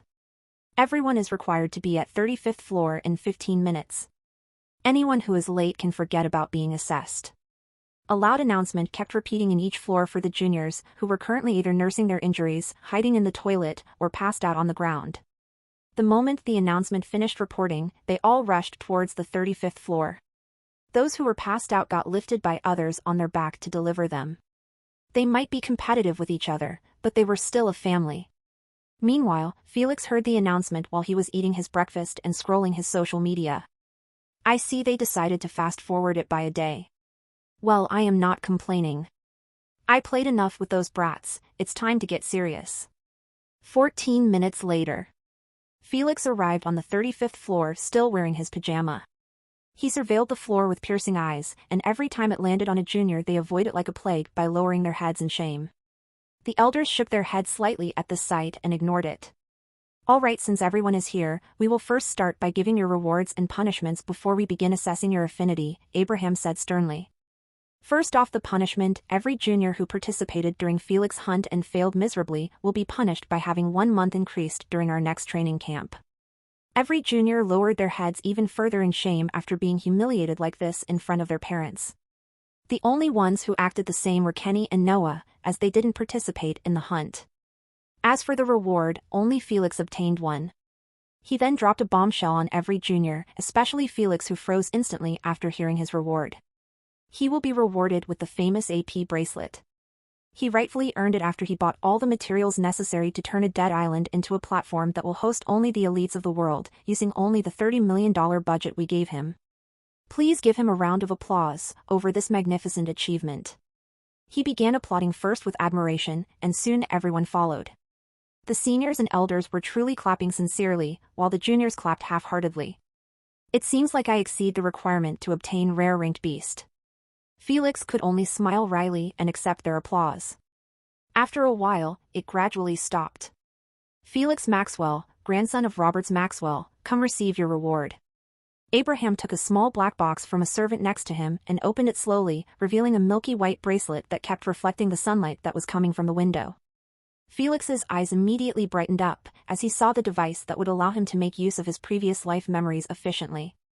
He moved forward with quick steps until he reached in front of the elder. He bowed his head respectfully due to family courtesies and grabbed the small black box. He then took out the bracelet and wore it around his wrist under the envious eyes of his family members, ranging from seniors to juniors. Not everyone was allowed to get a bracelet, even though the family had hundreds of them. The only way to obtain one was by making a noteworthy contribution to the family. Only the elders had one, simply because their position was in itself a show of contribution towards the whole family. Just like Felix's grandfather, who single-handedly expanded the family to a business empire. Such merit could never be judged by rewards. All right, the punishments and rewards had been given. It is time to assess your elemental affinity. Elder Abraham didn't waste time and ordered them sternly. Make 4 lines, each having 10 of you quickly. After a while, everyone got in their position. 4 elders stood in front of each line and activated their scanning feature in their bracelet and instructed, come one by one slowly. The first juniors on the line moved forward and put their hands on the scanning blue light that was emitting from the bracelet. The Queen AI informed them monotonously about the results of her scan. Race, human, gender, male, element affinity, wind, affinity rating, 9%. Race, human, gender, male, element affinity, wood, affinity rating, 25%. Race, human, gender, female, element affinity, shadow, affinity rating, 39%. Race, human, gender, male, element affinity, space, affinity rating, 78%. The moment the last scanning result was heard, everyone froze with shock, then to disbelief, until finally pity. The male junior who saw his elemental affinity did not yell with joy, claiming he was 1 in 1,000 years prodigy. No, the only thing he did was stand there dumbfounded with hot tears gushing from his eyes over the cruel reality that his life as a representative seedling was over before it began. Felix shook his head piteously at this sight. Sigh, fate is truly vicious, to give him such high affinity rating over a rare grade element that has all the beasts that use it either extinct or hiding in the cracks of space. Anyone who had a rare grade element in the human race wasn't getting treated like a genius but useless trash. Since the entire bloodline integration system was depending on beasts. In other words, if there was not a beast alive that uses your element, it meant the same as not having an element in the first place. That's why rare elements such as death, life, destruction, creation, and more of such types were treated with negativity by every human. This was not a fantasy novel where the rarer the element one had the more favored he would be. It's the exact opposite, as the more common his element the better it was for him, due to having a wide range of beasts and paths to choose from. What's truly important was the rank of a beast, as the higher it is, the stronger and more unique the abilities one would be able unlocks. Soon after, the parents of the poor lad took him away. Continue the assessment, keep moving forward. One by one, juniors were scanned. Different elements were appearing here and there, but the majority of their affinity rating was still below 50%. No one had managed to pass that threshold yet. Shortly after, Noah and Kenny and Olivia turn had arrived. Race, human, gender, male, element affinity, darkness, lighting affinity rating, 51%, 7% respectively. Race, human, gender, female, element affinity, plant, affinity rating, 65%. Race, human, gender, male, element affinity, ice, affinity rating, 70%. The moment those elements as well as their good rating appeared, the elders celebrated, their hands raised in the air. They almost lost hope after seeing only below-average ratings continuously. Good, good, finally some good seedlings worth having. Elder Abraham laughed joyfully. His happiness was understandable, as those three had surpassed the average affinity threshold, especially Noah with his whopping 70%. High affinity was what truly decides whether one had a bright future or not. Still the same as before, nothing to be surprised about, I guess. Felix lifted his head and saw that he was next in line. So he moved forward and put his hand in the light without the elder telling him to do so. Queen faithfully announced his scan results. Race, human, gender, male, element affinity, poison, illusion, affinity rating, 59%, 12% respectively. The elders who were still celebrating the birth of three potential representatives celebrated even louder after seeing that their top-tier seedling had such high rating for an uncommon element. As for the rare element of illusion, it was totally ignored. Haha, this is truly a blissful day. To actually have 4 gifted juniors out of 40 is really worth celebrating for. True, our family is really performing better than other families. Just yesterday I found out that the Valian family in Alabama State only had 1 junior with good affinity. For us to have 4, we are truly in luck. The middle-aged lady from the elders board added. Charlotte, you are still behaving like your younger self, spying and seeking information, without anyone asking you to do so. Abraham teased her. What do you know? If don't obtain intel on our future rivals who will contest with us over the slots of the national team, who will? You? Cough, never mind what I said. Now the elemental assessment has finished, you can go back to your rooms. We will call you tomorrow at the same time to give you a beast bloodline that fits your elemental affinity to awaken with. Good night. Abraham excused them with a wave of hand after finishing the assessment. Good night, elders and seniors. All juniors bowed their heads slightly and went to their rooms. Tonight I will enter the UVR, it's been really such a long time since I visited. Ariad updated stirise at n/vel/bin.com. Felix thought eagerly while heading towards his room. Felix headed towards his room while ignoring the fearful and envy looks of his cousins. He took the first elevator all by himself, while the other 2 elevators were used by the rest. He clicked at the 20th floor button and stood silently. 30 seconds later the elevator stopped and Felix stepped outside, heading towards his room that was at the end of the floor. He opened it using his key card and entered, slamming the door shut behind him. Finally, my plans will truly begin. Getting an AP bracelet this early is heaven sent. I don't need to use the family bloodline beast anymore or even rely on their resources. I can obtain everything I need from the UVR. Elated, he looked at the bracelet in his wrist and went to take a quick shower.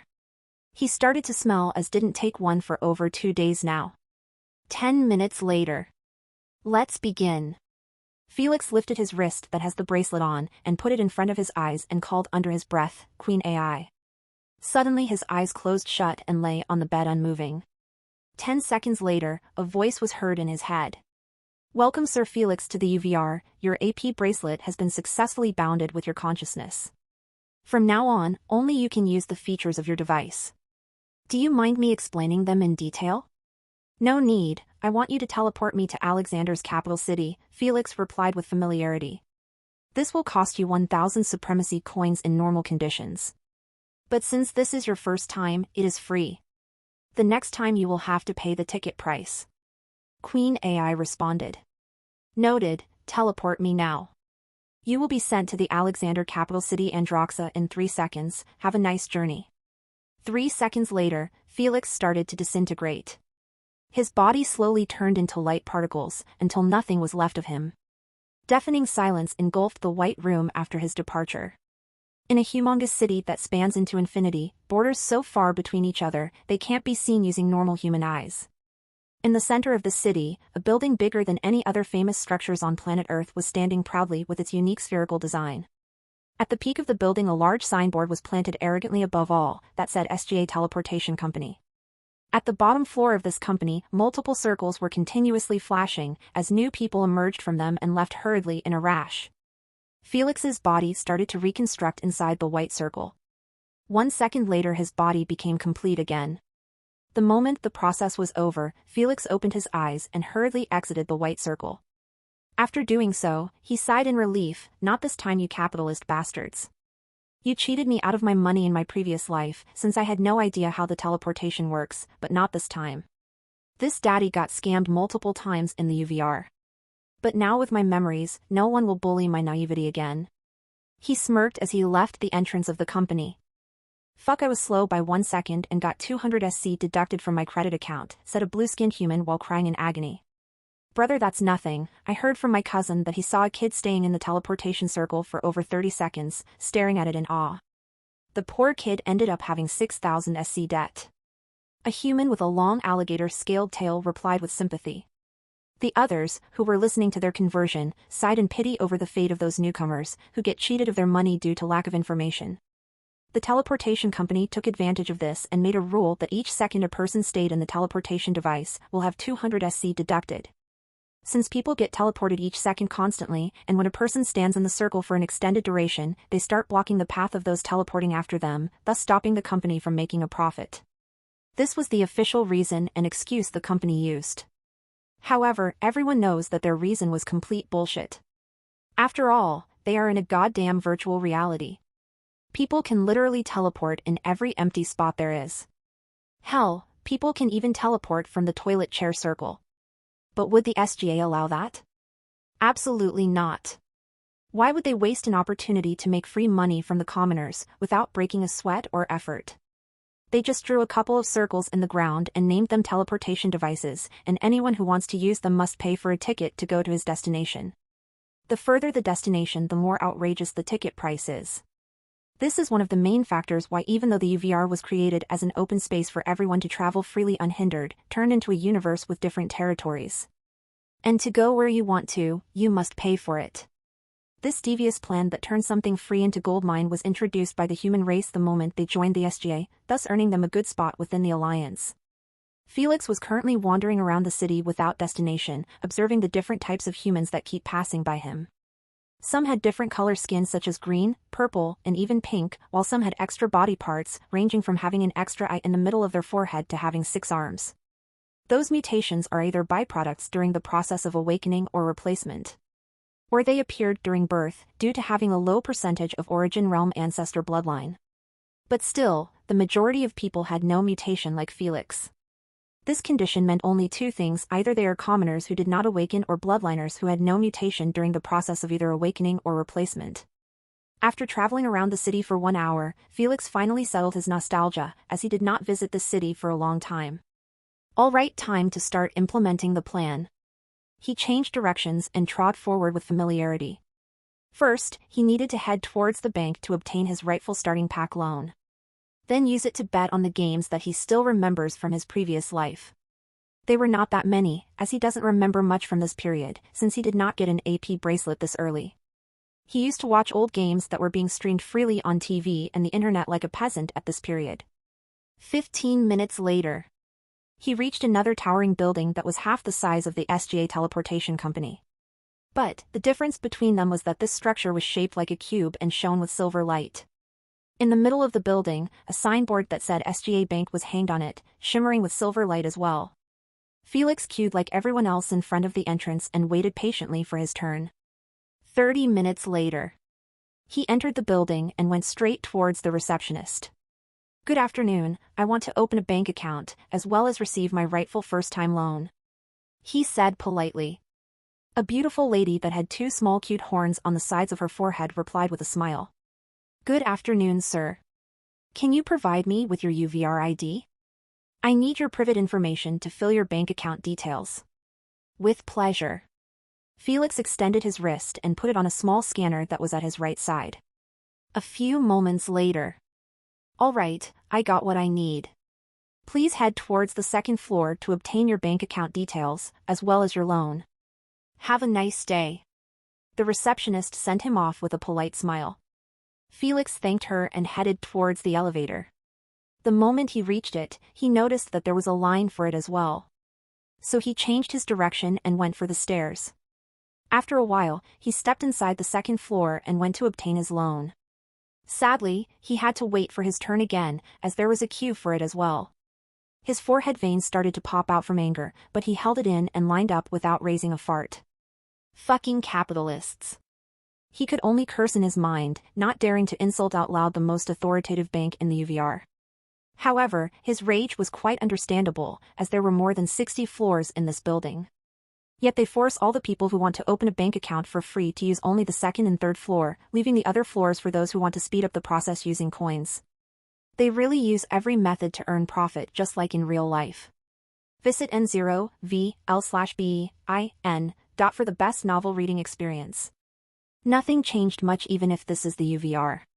Money always does the talking, Felix queued obediently just like the others. No matter how angry he was about their management. He still needs to play their game if he wants to obtain the loan. 20 minutes later. His turn had arrived, this time he did not greet anyone and just straightaway put his wrist in the scanning device. The employee was pleased about this as well, as he preferred customers like those who do not waste his time with meaningless questions and conversations. I see that you applied for your first loan. He read the scan details in his screen and continued, based on the SGA rules. Every member of a newly joined planet can apply for a 100.000 SC loan with 3% interest increase monthly. He informed, the next loans will need an explanation and the purpose of use. As for the interest, it will be 6% monthly.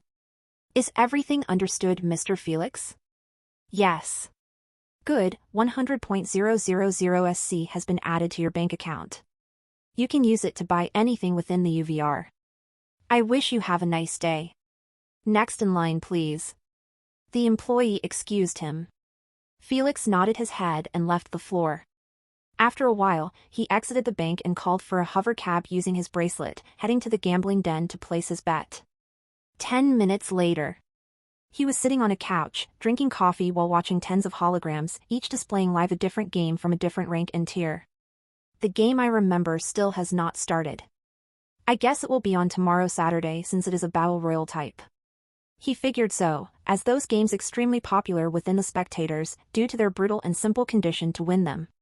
One only needs to emerge as the last survivor within hundreds or thousands of players to clutch the championship. As for others, only death awaits them. Such a brutal game mode is what delights the commoners' boring lives. Well, no biggie, I will place my bet on the winner now and come watch tomorrow. He tapped on his bracelet, and a large hologram appeared in front of him that no one else can see. He entered the Gambling Den official website and clicked on the games happening tomorrow. Immediately, he was transferred to another tab that had a long list of games.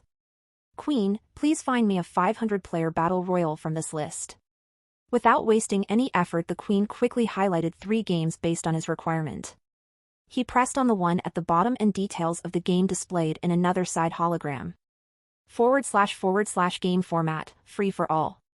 Game name, 500 Battle Royal. Players number, 500. Integration allowed, from Origin Purity to Peak Stage 2 of Replacement. Ranks allowed, Silver and Gold. Player list, please click on it for extended details, // He clicked on it and typed solid wall in the search bar. He had no plans to waste time scrolling 500 names for him. Immediately after doing so, solid wall profile was displayed in front of him with a large button underneath it that said bet on this player. Without further ado, he placed all of his coins on him, emerging victorious. His winning chances were 1 in 10, which were not bad considering there were participants who had 1 in 30 winning chances. After Felix finished placing his bet, he went forward and put his wrist in the scanning device. Your bet has been successfully placed. No one knows the details of your bet except the Queen AI. Good luck, sir, said a middle-aged man who was behind the counter. Felix thanked him politely and left the gambling den, planning to head towards the Bloodline Market to browse the shop. 15 minutes later. Felix paid the cab fees and walked inside a bustling market, which was filled with noises of sellers using their loudest voices to advertise their Bloodline products and buyers haggling down the outrageous prices. As he stepped in, he heard a familiar voice he could never forget. Gather around me, everyone, for I am about to show you the greatest deal of your life. A fat man with a belly bear called loudly while holding a small cage in one hand that housed a red sparrow, exposing two long fangs from its beak. Meanwhile, on the other hand, holding a glass bottle filled with blood. After seeing that he gathered a good amount of people, he began his presentation. This is an epic rank Tier 1 bloodline beast, the Fanged Sparrow. He lifted the cage high above and continued passionately, it is currently on the verge of extinction, as there are only 100 of its species in the universe. He put the cage down and showed the bottle of blood. I was lucky enough to obtain its bloodline from a beast hunter who needed coins urgently. He paused to catch his breath, and carried on, I am willing to sell it for only 500,000 SC, a cheap price for such endangered species. Don't you think? He asked them confidently, showing not a hint of deceptiveness. Too bad, his confidence was shattered instantly after being exposed publicly. Who are you trying to scam, you moron? Isn't that just an uncommon rank red sparrow that had a small mutation from eating something he shouldn't? An old man who had his own stall nearby pointed his finger at the fat seller and carried on exposing his furiously. His price does not even reach 200 SC, yet turned it into 500,000, and you dare call it cheap? Have some limit and shame when you try to scam idiots. You are ruining the business for all of us. The shopper's eyes instantly turned frigid as they eyed the fat sellers and began throwing rocks and empty bottles at him, forcing him to close his prematurely. If abilities were allowed to be used within public places, the fat seller would have already been torn to pieces. T/his chapter is up.d by nvel, bin.co/m. No need to bother yourselves with that human scum. Come to my shop and see what you like. The old man did not waste this opportunity and quickly began promoting his bottles after stealing the crowd. My bloodlines are all legit. He lifted one bottle from the many ones in his stall and said confidently, this epic rank Tier 2 the Cobalt Nightmare Bison. You can search for it right now online and find all about its information, element, abilities, and market price. He smiled genuinely, I am only selling it for 4 million SC. After seeing them recoil after hearing his price, he offered them a 5% discount on the house, claiming that it was an apology for almost getting scammed next to him. Please don't lose your trust in us bloodline dealers. That's all this poor old man asks for. He sighed dejectedly over the miserable fate of the bloodline industry. If only other dealers were as honest and trustworthy as you. We wouldn't need to have our guard up every time we enter this market, which is filled with 90% scammers. A kind-looking woman said disappointingly. Indeed, and he is right, guys. I have just searched for the information about the Nightmare Bison, and everything checks out right. A young junior showed a hologram to everyone, displaying every public information about the bloodline. He added strangely, but the real actual price of this beast is a whopping 6 million SC, while this kind man only sells it for 4 million. Indeed, it was quite suspicious that someone wanted to sell an epic rank Tier 2 beast while lowering its price by 35%. Not to mention the extra 5% the shop owner offered. The old man lifted his head and stared at the beautiful blue sky in the UVR, and said softly with tears streaming down his cheeks. If my poor daughter was not raped and beaten to almost a half-dead state by a vicious young master from a clan, I would not have sold this treasure with such large discount. He covered his face with his hands and sobbed miserably. I desperately need coins as fast as possible to treat her injuries. The crowd around him expressions softened a bit after seeing such an old man weeping silently. Old man, I will support your cause, and buy this bloodline from your hands. I hope your daughter gets well. The kind woman made her move and offered to buy the bloodline. However, she was quickly stopped by another buyer. Hold on now, miss. Let this gentleman help a brother in need.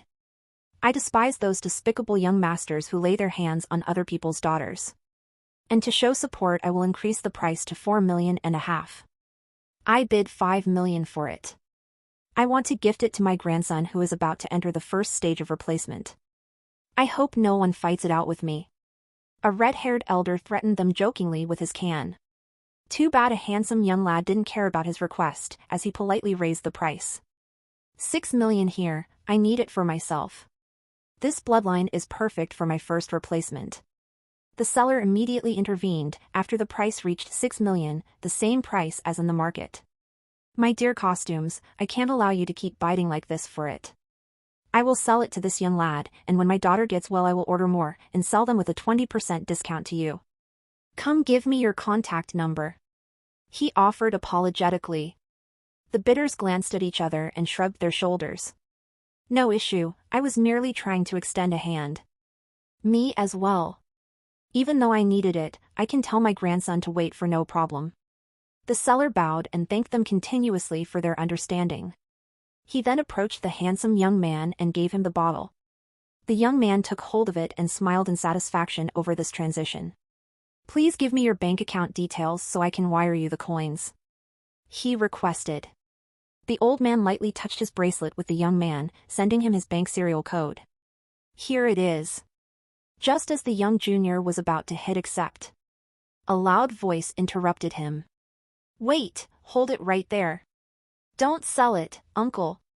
Felix entered the fray with a different face and a hidden glint in his eyes. Felix managed to stop the young lad from transferring the coins at the last second. He then rushed tearfully towards the dumbfounded seller who had no idea that he had a nephew. Felix hugged him tightly and wailed, Uncle, I can't let you sell your precious treasure that you risked your life to obtain for merely 6 million SC. He sniffed during his speech and continued, while its true value is much higher. I can't allow it, and I am sure even my cousin would not accept that you are trading your life work over some petty amount of coins that won't even treat her fully. He blew his nose using the shirt of the dumbfounded seller who just kept standing in shock after the script went haywire. Just as he opened his mouth, trying to deny Felix crap, a bone-chilling whisper invaded his ears, sending goosebumps through his back. You better play along, Mr. One. Or else I will expose your scam and gang, making sure that you have no place to do your fraud business anymore. Felix added another threat to pressure Mr. One into making a choice quicker. Don't test me, lest I advertise your real faces throughout the UVR. The old man's mind kept repeating just one word: impossible, impossible. Felix didn't let him carry on his daydream in front of the crowd, lest he ruins their play, by pinching his waist without being seen. My dear nephew, it's not like I have any other choice. The only thing valuable in my possession is this epic rank tier 2 bloodline, and if I don't sell it cheaply to earn money as fast as possible, my daughter will truly die. He clutched his heart in anguish and added, I can't let that happen. My pride means absolutely nothing to me in front of the safety of my princess. The old bastard truly was a professional swindler to get into character automatically after Felix broke him off from his absent-mindedness. There must be another way, uncle, must be. Even if I allowed you to sell it with 6 million, it meant nothing compared to the 10 million operation fees. You are still missing 4 million. How are you going to get it? Tell me how. Felix shook Mr. One from his shoulders while roaring emotionally with bloodshot eyes over the miserable fate of his cousin. It turned out Felix's acting techniques were not worse than Mr. One. Then both of them hugged each other and started sobbing next to the dismayed handsome young man, who had no idea how things turned this way. Find EU chapters on nv/lbi.com. The crowd around them kept increasing, trying to see who's causing this ruckus. Sigh, I can't look at this injustice in front of my eyes without doing anything. The red-haired elder approached the hugging duo and touched the bracelet of the Mr. One. This is the least thing I can do. Please accept my goodwill, otherwise, my heart won't be at peace. Whoosh. A sudden sound resonated from the bracelet, followed by the Queen AI saying, 100,000 CS has been successfully accepted. The moment the Queen made her announcement, the entire crowd went silent. Their minds couldn't process how one can donate that much money just to help a stranger. Yet the greatest shock only arrived after the kind lady said firmly, I as well can't let such a young lady get abused like this and then die unjustly. I will donate 500,000 CS to support her recovery. She tightened her fists and added, this is my way of supporting all the women in the universe who lives under the tyranny of men. This time the crowd truly went wild, after seeing with their own eyes that kind people were not extinct in the UVR. They felt their heart opening up and accepting that not everyone is evil and looking for a way to scam them of their money. So they all started to donate small amounts as well, showing their good-heartedness. At this point, anyone who didn't chime in even a few bits of coins will be treated negatively within the crowd. I donate 300 SC. Me 1000 SC. 300 SC here. I will give 5000 SC, my name is Bodai. Girls add me on VR chat. I am rich. Open the way for this daddy. The only thing your father does not lack is money. I donate 700,000 SC for the beautiful lady to have successful operation. Those rapist bastards are truly bringing the image of us heirs to the dirt with those actions. A flamboyant young master, wearing lavish clothes and followed by 2 servants brushing his blue long hair gently behind him, said arrogantly. Young Master Jordan is truly the most generous person in the universe. I bow to your kindness. The servant behind him automatically started boot-licking while brushing Jordan's hair absent-mindedly. His boot-licking level had reached the peak as his subconscious began doing the work for him. I can't agree more, brother Jordan. Because of them, everyone despises us now whenever we go. The young man who almost bought the bloodline sighed. Even though we live our lives uprightly, holding the teachings of our families in high standards, commoners still fear us and avoid us like plague. Just because some black sheep were caught doing horrible things. He lifted his head and stared at the crowd gathered in front of him. He then took a deep breath and spoke emotionally. Truly, reputation is the most fragile thing in the universe, and to fix it, I, Lucas, heir of the Ethenon family, will add 2 million SC extra on the previous 6 million to apologies over the misconduct of those black sheep. The only thing I wish for is to let everyone knows that we heirs of prestige families are upright and kind just like everyone else. He bowed his head respectfully and requested, please spread what happened today to your friends and families. That's my only request. Everyone cheered and chanted his name loudly after his speech. Young Master Lucas, we trust your character. I love you, young master. Lucas, Lucas, Lucas. The uncle and nephew dude did not break out of their character even after hearing Lucas's speech. They just kept going back and forth within the crowd, touching their bracelets and earning quick coins. Felix quickly approached Lucas with a hidden glint after seeing that Mr. One was far away collecting donations. Young master, you are truly the brightest star in the universe. No one can reach your heart magnitude. With this money my cousin can finally live to see another day. I am grateful, I am truly grateful. Felix hugged the young master with watery eyes while rubbing his snot on Lucas's clothes. Lucas replied with veins popping from his forehead, trying his best to hold his displeasure, not to ruin the good image he just spent 8 million SC to build. Don't worry, I am just giving back to the community, please accept the payment. He touched Felix's bracelet, transferring 8 million all at once to his bank account. Felix neither smiled nor broke out of character after seeing that amount in his account. He just hugged Lucas tighter and kept thanking him over and over again until Lucas had enough and escaped his grasp, bailing away with the bottle in hand. Felix turned behind him and gloated mockingly, the 5 swindlers who were all on this play to scam the naive young masters who come to visit the market once a year for enjoyment. It was easy to scam them because they get everything they need from the family. And even if they wanted to buy something, they use secure channels to do so, provided by the family as well. The moment the 5 scammers saw Felix's mocking eyes, they knew they were all exposed.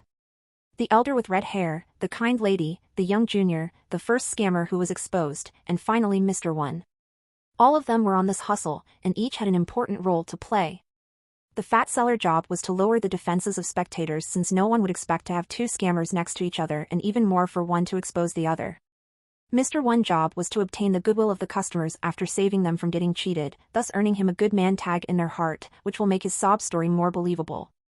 The kind woman's role was to use her kindness as a weapon to make the first move and assist Mr. One in his sob story.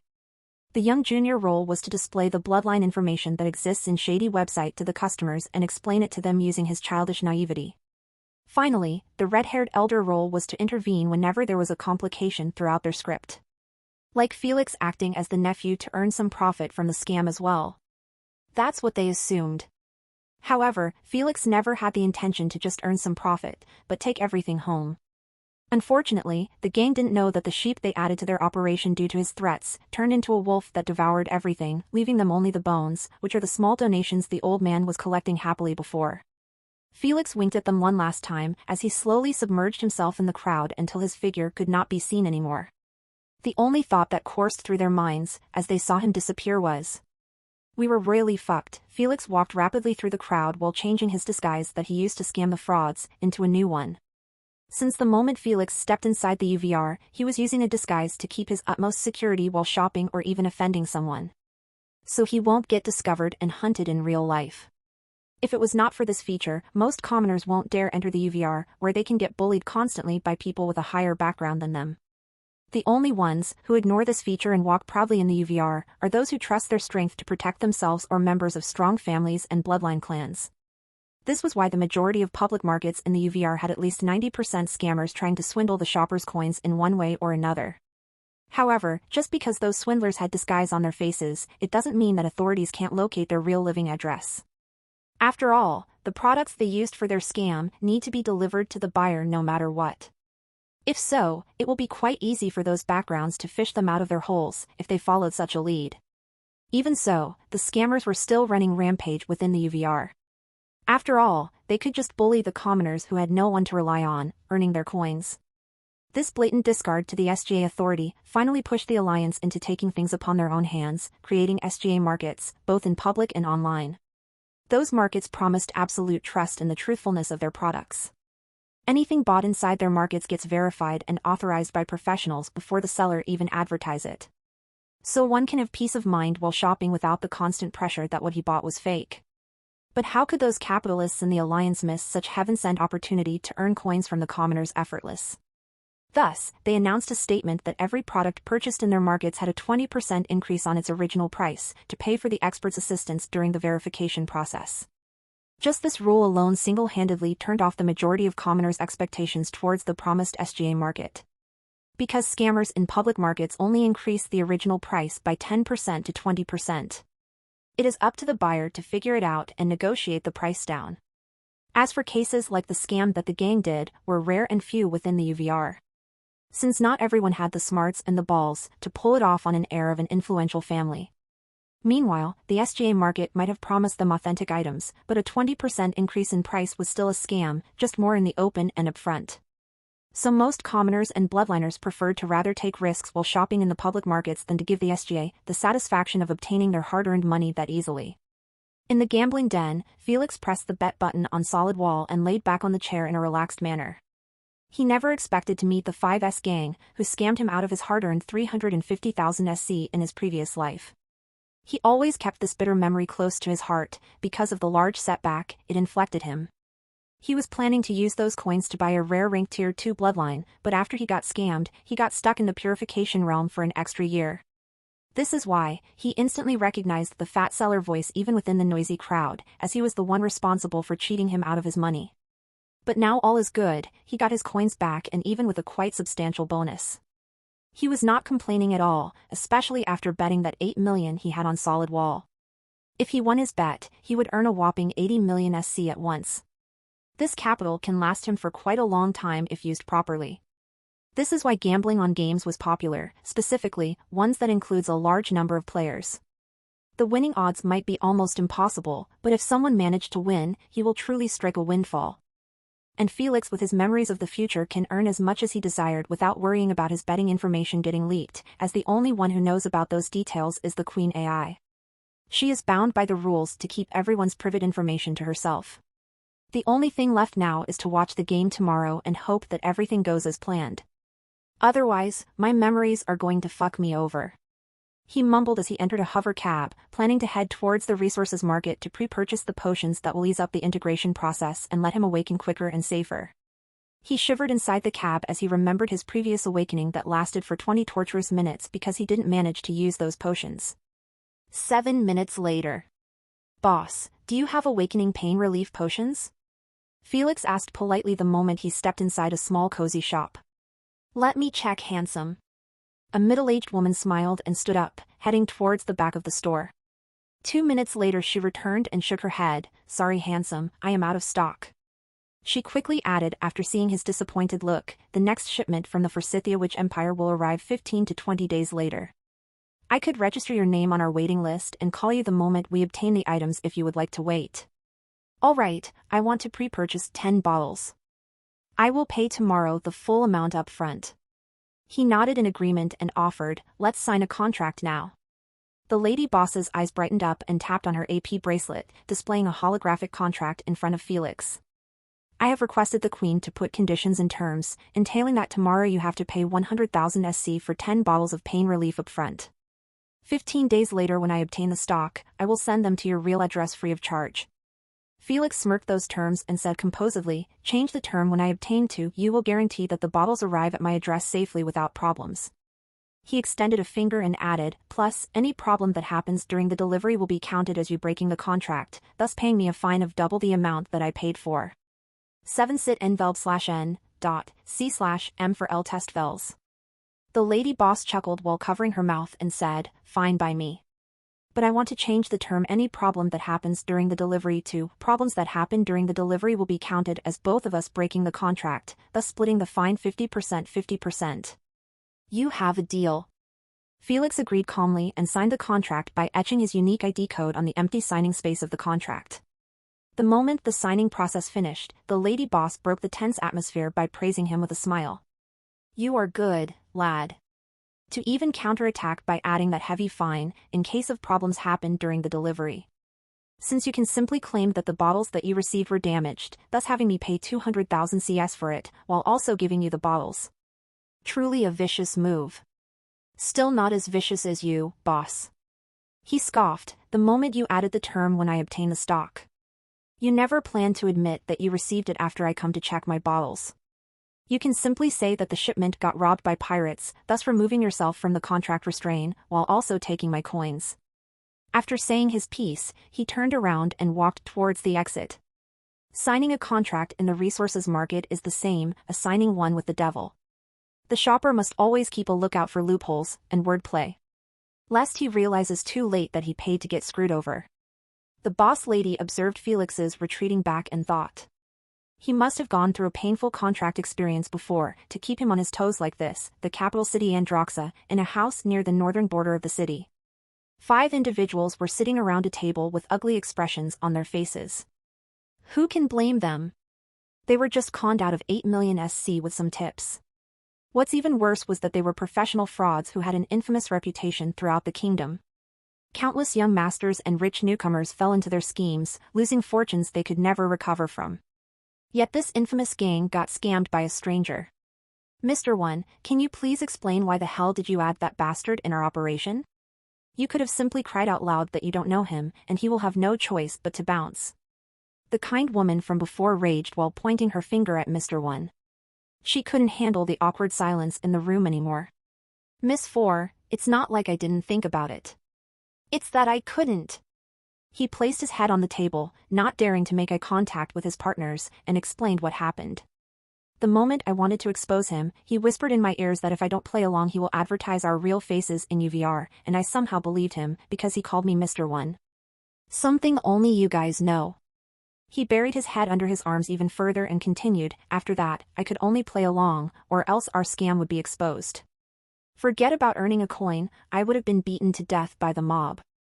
Even though they couldn't kill me, the pain is 100% real, and I wanted to avoid that at all cost. You guys know I hate pain. He coughed to hide his embarrassment after mentioning that. Honestly, it was not Mr. One's fault. The little bastard intervened at the worst possible period. At that point, we could only carry on and hope that he just wanted a piece of the profit. Alas, who would have known that he would take the entire cake and run? They all sighed helplessly after the naive junior from before mentioned what was truly in their minds. They knew that Mr. One should not be blamed over this. But they needed an outlet to vent their current suppressed anger. To make things even worse, young Master Lucas will hunt us down the moment he finds out that the Nightmare Bison was merely a rare ranked bloodline that was forced into evolving to epic rank. Fucking hell, who proposed the stupid idea of hiding our gang logo in our products to spread our fame? Now we will take the brunt of the Ethanon family rage, while not earning a single fart from the scam. The red-haired elder punched the table with his side fist furiously. Suddenly they all stared at his direction speechlessly, forcing the furious elder to gulp a mouthful. Why are you looking at me? Because it was you, Mr. Two. Mr. One eyed him weirdly and continued after seeing his disbelieving look. I still remember with vivid details that we were in this room drinking in celebration over our first successful scam. Out of nowhere you stood on the table and proposed that idea. He coughed and changed his voice into a hoarse one, trying his best to copy the elder voice, and said, I quote, "Guys, I have a dream to make our gang the most infamous fraud group in the UVR. Everyone will fear us, and the crooks will respect us. But to do so we need to have a unique logo that belongs to us, then hide it in our products, to spread our legacy for all to see, End of quote." He shrugged his shoulders and carried on using his normal voice, "Then you laughed like a madman and passed out due to alcohol." The others nodded their heads in approval as well, embarrassing the elder even move. Elder is either losing his memory or trying to pass the blame to someone else. Enough, I remembered as well after you reminded me. Just shut up already. He hit the bottom of his can on the floor to shush them and changed the subject hurriedly. What important now is to lay low without doing any large activities, since we will soon be hunted by the Lucas family.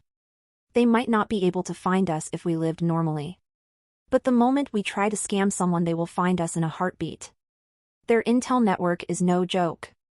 Indeed, we need to lay low for a couple of months. I am planning to spend this period in a vacation. I always wanted to see Oceanic World. Miss Four shared her plans with clear lounging in her tone. It is a good tourist destination. I visited a couple of years ago, and it was honestly the greatest tourist experience in my life. The young junior gave her double thumbs up as approval to her destination. Mr. Five is right, anyone who did not visit the Oceanic World is missing half of his life.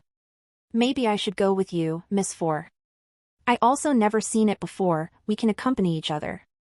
The fat seller proposed sincerely. Stay away from me, you creep. We are calling each other with numbers to not know each other real identities. So let's keep it that way and never ask me again on a date or I will smash your little balls. She viciously threatened him, not caring about his pitiful look, clear contrast to her kind image during the scam. Cough, you can just say no politely. Why must you always be this aggressive? If it was not for your constant attempts of hitting on me, would I need to threaten you? She eyed him coldly and added an extra harsh remake. You should change your code from Mr. 3 to Ugly Creep, it suits you better. I gave you my heart, so you can see my honest feelings. But you trampled on it coldly. Mr. 3 clutched his heart in anguish, but the way he kept looking at Miss 4 was tender and loving, sending chill on her back.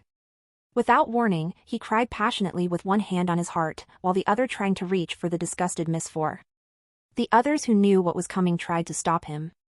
Alas, it was too late as he began reciting a poem. Oh, how it hurts. My heartstrings had been snapped into small pieces, while my love juice covered them like flies hovering over humans' feces. Bang! Incensed and aggrieved, Miss 4 banged the table with both of her hands the moment he finished his disgusting love poem. I will not work with him anymore. I swear on it. Slam.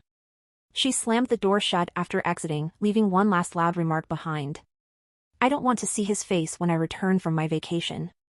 Otherwise, I will quite the gang. A sudden silence engulfed the room as the other three men eyed Mr. 3, who still didn't realize that his abrupt inspiration had put him into deep shit. They cracked their knuckles noisily, managing to wake up Mr. 3 from his absent-mindedness. He gulped fearfully as he saw them approach him with deadpan expressions. Just as he tried to escape, they jumped all on him and began roughing him up mercilessly. Didn't we tell you before to stop raping our ears with your disgusting poems? It's one thing to say it to her and another to do so in our presence.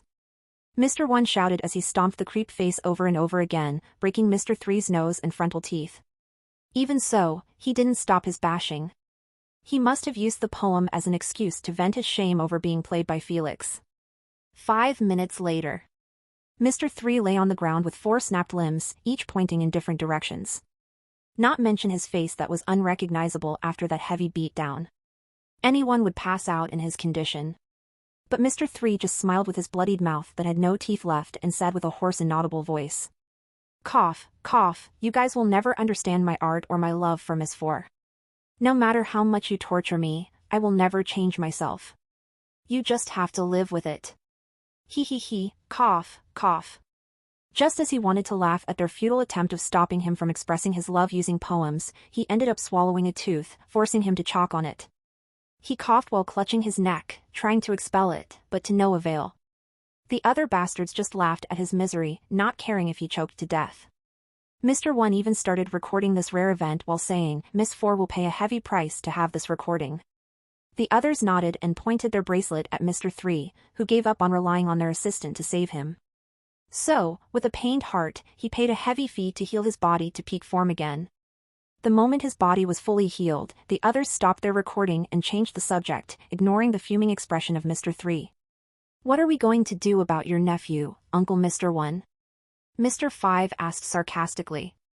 "Fuck off, don't bring that up again or else your fate will be the same as this creep."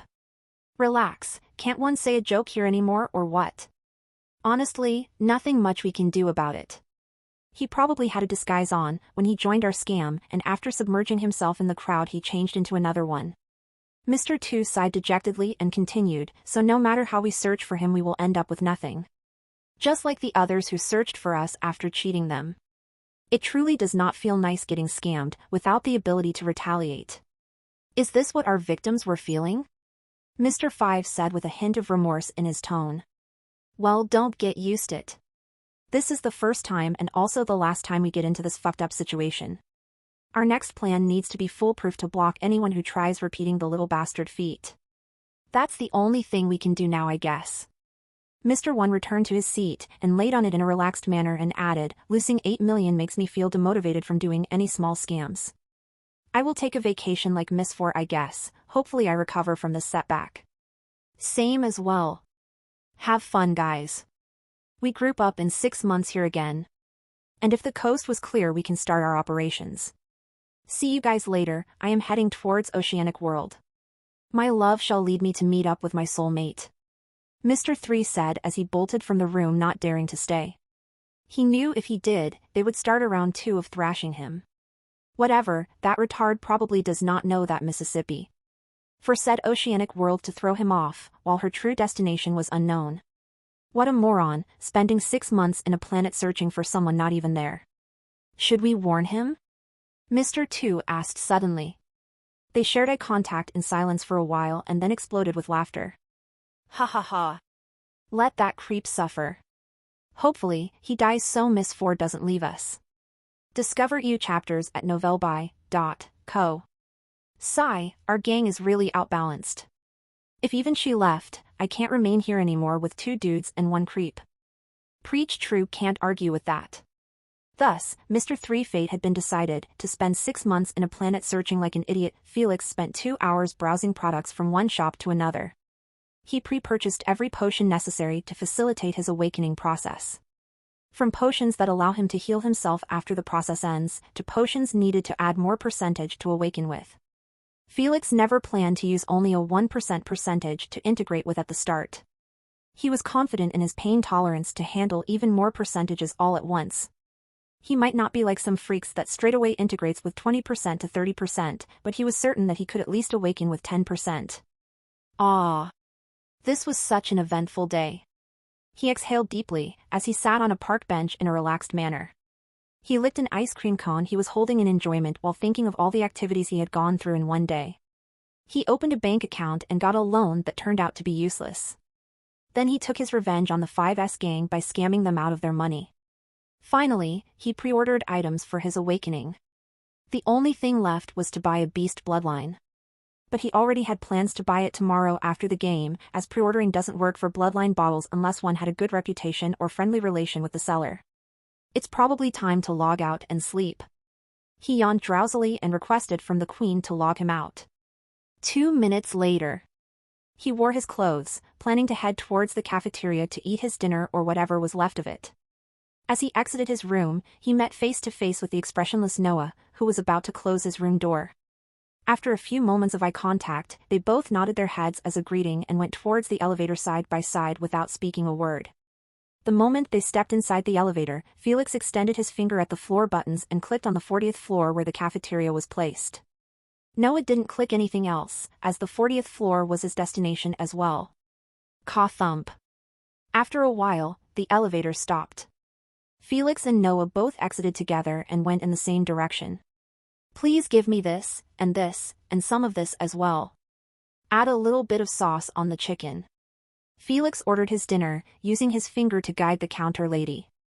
"Have a nice appetite, young master." She smiled politely.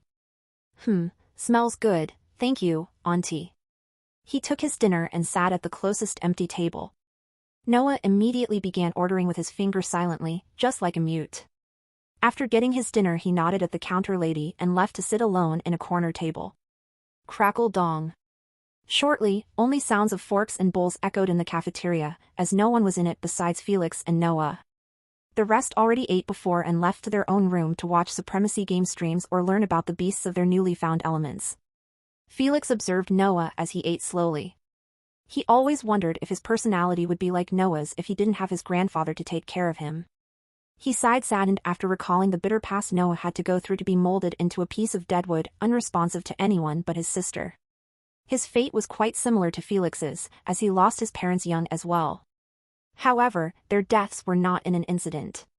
He lost his mother while giving birth to his sister. A few years later, his father's mental and physical health declined continuously due to his wife's sudden death, until he couldn't handle it anymore and kicked the bucket by himself, leaving the sibling due all alone. At that period, Noah was only 8 years old while his sister wasn't even 4 years old. He had it even worse than Felix, but he neither complained nor begged for support. He just did his duties silently, while protecting his younger sister from harm. On the other hand, there was Felix, who went on full attention-seeking tantrum after his parents' death, like he was the only one in the world who suffered from such a pain. If he didn't have his grandfather watching his back in the shadow, he would have been exiled from the family years ago, due to his disgraceful actions that resulted in the family losing a bit of face. Felix only realized this after he matured and became an adult. Meanwhile, Noah had to mature at the mere age of 10 due to circumstances. He saw what Felix couldn't see, and did what he couldn't do. Their pasts were the same, but completely different at the same time. He glanced one last time at Noah in admiration and lowered his head to continue his food in peace. 10 minutes later. Felix lifted his empty plate holder and put it next to the counter. Then he washed his hands with soap and walked back to the elevator drowsily. He truly needed to get some rest, as tomorrow will be more eventful than today. Next morning at 10 a.m. Inside the same floor where the juniors got their elemental affinity assessed. The juniors as yesterday stood in 4 lines, wearing skin-tight sportswear and standard white sneakers. The elders and parents observed their children who stood up straight and proud, with excitement and a hint of envy and hopelessness. Elder Abraham soon clarified the reason why they looked at them as such, by making a speech sternly. You guys have no idea how big this opportunity that you have just received in this new era. Your minds cannot fathom the first and second generation disappointment over not being a junior at this moment. He brought the microphone near his mouth and spoke what was hidden in his heart and every elder in the earth with an envious tone. You have the right to obtain bloodline powers that can turn you into powerful undying beings with a lifespan exceeding thousands of years. While us old people can only live a maximum of 500 years, and that's only if we drunk potions or used substances. Anyone of my age or just your parents' age would kill to be in their youth once again, just so they can have the choice of whether to awaken or not. He sighed helplessly, but we don't even have that choice as you do. Everyone knew so as well. Simply because it was common knowledge that humans who passed the age of 30 could not handle the integration process no matter what they do or consume. It had been tested over and over again, without any positive results, thus sentencing anyone whose age was above 30 a fate of not being able to be part of the awakened race. This was a scar every parent tried to hide, and suppress the grieving pain it kept causing, just so they won't burden their children any further. However, Abraham's words ripped that scar open after he mentioned it publicly like this, resulting in mothers sobbing and sniffing quietly, while fathers burying their heads under their shirts to hide their red eyes. They were affected the hardest by their inability to awaken. After all, some of them were still in their 30s. The only thought that kept ringing in their minds over and over again, whether in day or night was, if only I was born a couple of years later, I might have had the chance to awaken. If only. Unfortunately, fate did not work that way. If there were some who obtained fortune, there were always others who were prone to misfortune. Fate was like a coin that had 2 sides. One represented fortune and the other misfortune. Our entire life's decisions, choices, and chances that appeared in front of us were all but fate throwing a coin in the air and waiting to see the result. Are we fated for them or not? F0 low new hapters at nov/el/bin/.com. The reason I mentioned this is not to make you feel bad for us, no. I said it to make you realize that you have something a lot of people wish to have, but can't obtain. Elder Abraham yelled furiously after seeing some juniors were about to cry, due to hearing their parents' sobs. I said it to make you feel like if you didn't work hard enough in your path, you won't just disappoint yourself, but your parents and elders who were supporting you from behind without receiving anything in return. He banged the podium with the side of his fist and continued, I said it to let you understand that not awakening successfully is the same as slapping us in the face. Finally, I said to let you know that you are our future. If you worked hard and got stronger, we might live longer to see your glory. But if you didn't, we will die at the age of 80 just like before, since to obtain the resources needed to increase our longevity is no easy thing. And it has never been that easy. If you want your parents to accompany you as far as possible in your journey, the only choice you have is to get stronger and more powerful to be able to repay their everlasting grace. So train like a beast and only look forward. The pain of awakening is merely momentarily. Pass it and your path to glory will open. Abraham couldn't help but roar the last part in indignation with all of his voice, as tears streamed through his cheeks. No longer able to hold them back after knowing that he would forever live as a commoner and die as a commoner, the juniors felt their blood turn hot from excitement and agitation after imagining a glorious future based on Abraham's speech. So, with red faces they shouted at the top of their lungs, their goals and wishes they hoped to achieve. For my parents to live forever. For me to be the strongest. For the Maxwell. The moment the last chant was heard, everyone followed after, no matter if it was a junior, parent or an elder. For the Maxwell. Maxwell.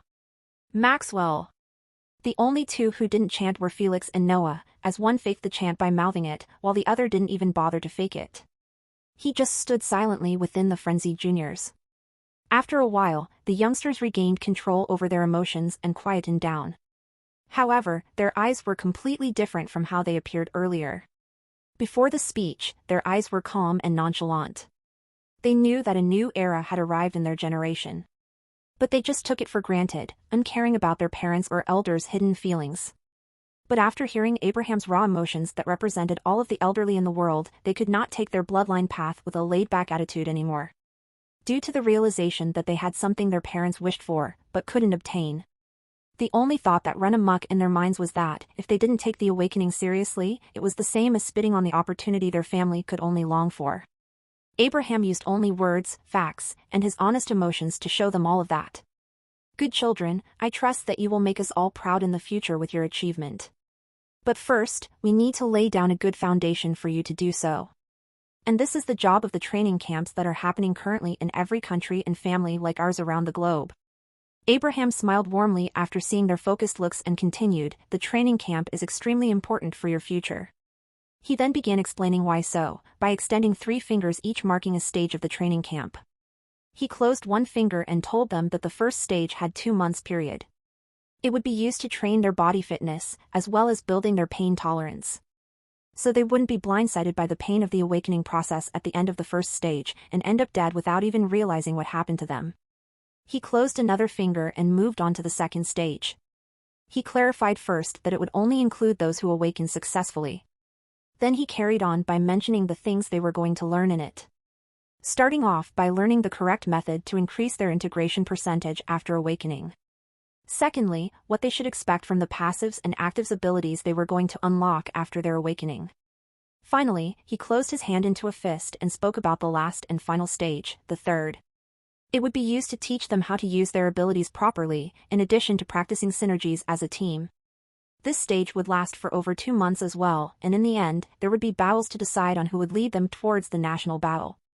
After Abraham saw their crestfallen expressions, expecting a hellish camp, he promised them with a cunning glint that the best performer during the camp would obtain an AP bracelet. I hope the training camp explanation assisted in gaining understanding on those 6 months that you will spend together. However, he didn't receive any response from the juniors, as their brains blocked every incoming noise after he mentioned the AP bracelet. The dream device of everyone in the world currently, whether old or young. They envied Felix for getting one throughout the entire night. Some couldn't even sleep properly as they kept imagining Felix inside the UVR, living the dream. So when they heard that there was actually a chance for them to obtain it as well, their heartbeat couldn't help but accelerate in eagerness to begin showing their efforts to the elders. Abraham nodded in approval at this sight. Good, only AP bracelet can let them pass the upcoming hellish training camp. It is troll. Just as he dived deeper in his thoughts, a voice awakened him and the rest from their excitement. Elder, I already obtained AP bracelet. So the reward at the end is really not motivating me as much.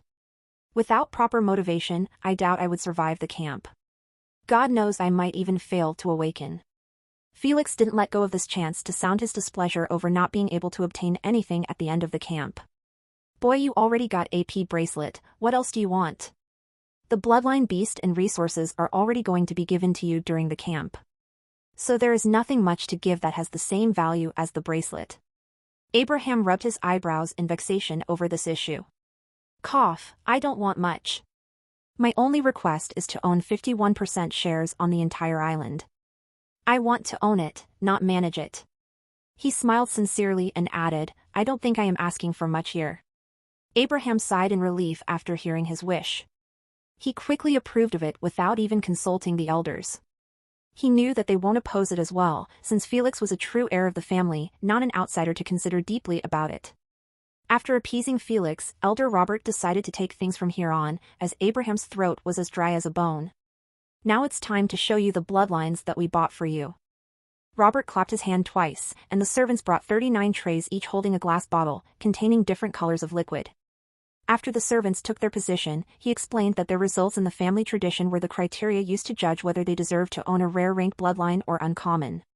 Those who tried their best to revive the business they supervised will obtain a rare rank Tier 1 bloodline, while those who simply spent their time enjoying the 5 years period in luxury by using the budget we provided will obtain only uncommon rank bloodline.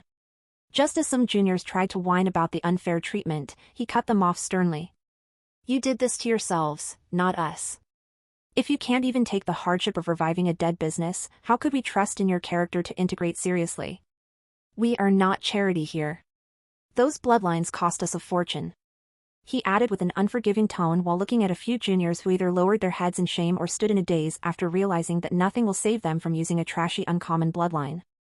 I will call you one by one and give your bloodline bottle. You can either take it with you and be responsible over it or leave it with us here until the awakening day. It depends on you. He tapped on his bracelet and a hologram popped out, displaying a list that had juniors' names with the bloodlines they were getting next to it. Find you chapters on nv/lbi.com. This futuristic image just further increased their eagerness of working hard to obtain the bracelet. Abodi Maxwell, Fire Element User. Due to your lackluster effort, you will obtain uncommon rank Red Salamander bloodline. A servant carrying the said bloodline went to Robert and gave it to him. Robert took it from there and transferred it to the upset junior who received it unwillingly with his head bowed. Jackson Maxwell, Fog Element User. Due to your excellent hard work, you will obtain rare rank Spectral Owl bloodline. The youngster received it joyfully while bowing and thanking the elders for their grace. This process carried on slowly, as juniors turned past one by one. Some returned to their posts upset, while others were grinning widely like they won a jackpot. All sorts of bloodline names were thrown in the floor, each representing an element, ranging from common elements to uncommon ones. 15 minutes later. Olivia Maxwell, Plant Element User, come forth. Due to your astonishing way of handling your business, you earned a rare rank Lily Dundalio bloodline. A delicate young lady with short wavy pistachio green hair, deep oceanic eyes, petite nose, and beneath it cute thin lips, approached Elder Robert happily. Her entire oval visage will make anyone who looks at her scream in their mind so cute. Plus with her short height not even reaching 1.55 centimeters, it made her appear like a sweet young flower no one would want to bully or displease, except for one hateful person of course. Robert patted her head pleasantly and gave her the bloodline. Olivia received it while enjoying Robert's gentle patting. She then returned to her position smiling cutely on the way, while holding the bottle near her non-existent chest. Kenny Maxwell, Darkness and Lighting Element User, step forth. You earned a rare rank Erebus Dusk bloodline, thanks to your hard efforts. Robert handed the bottle to Kenny, who received a polite wide smile. But his smile somewhat turned creepy in the eyes of Felix, who was observing his sharp jawline, short spiky dark hair, a high-bridged nose that was among his two dark eyes and his soft wide lips, which were very captivating. His appearance was quite unique, as some may think of him as handsome, while some would argue that he was subpar. Plus with his multiple personalities, it did not make this difference any easier.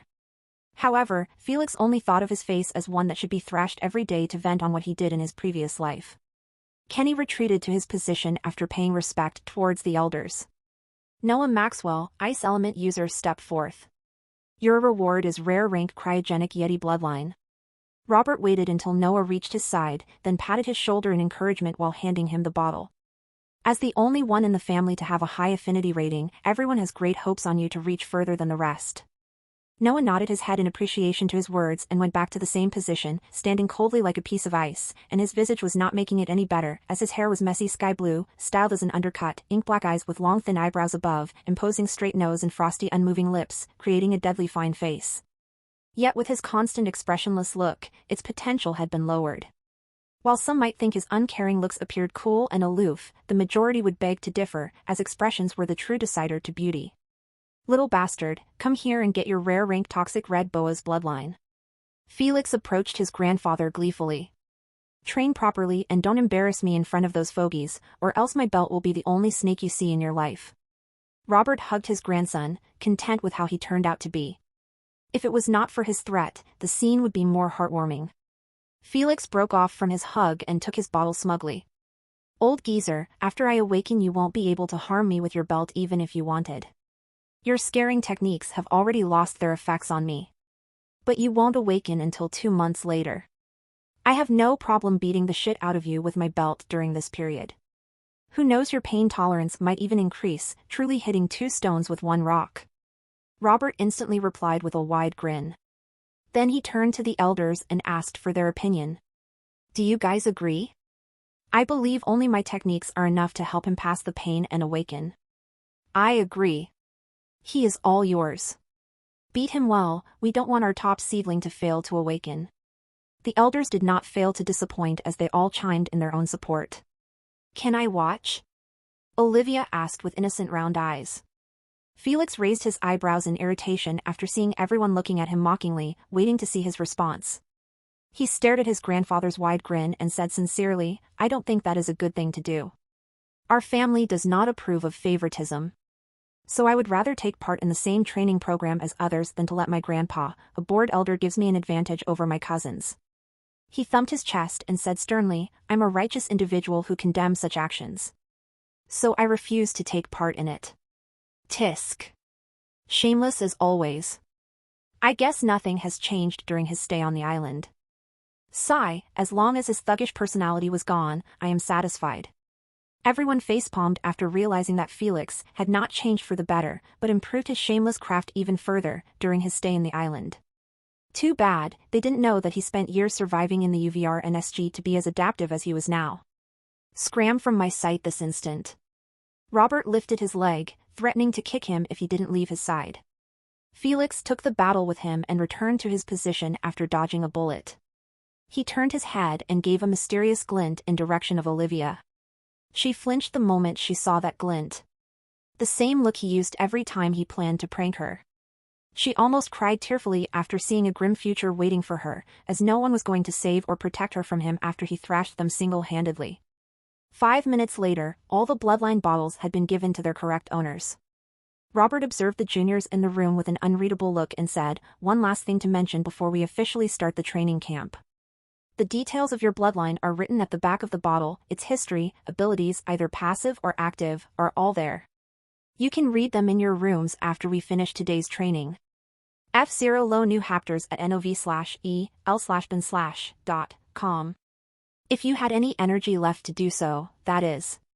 He then returned to his seat, allowing Abraham to take it from where he left.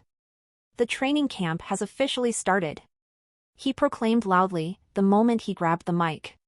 "Your first task is to use 3 minutes to deliver your bloodline bottles to your rooms and return here before the duration ends. Those who succeeded will obtain 100 merit points, while those who failed will have 100 merits deduced. If they don't have them, they will enter a merit debt." He began explaining the merit system after seeing their confused looks. "You should all understand that during the period of training everything is going to be controlled by your merits.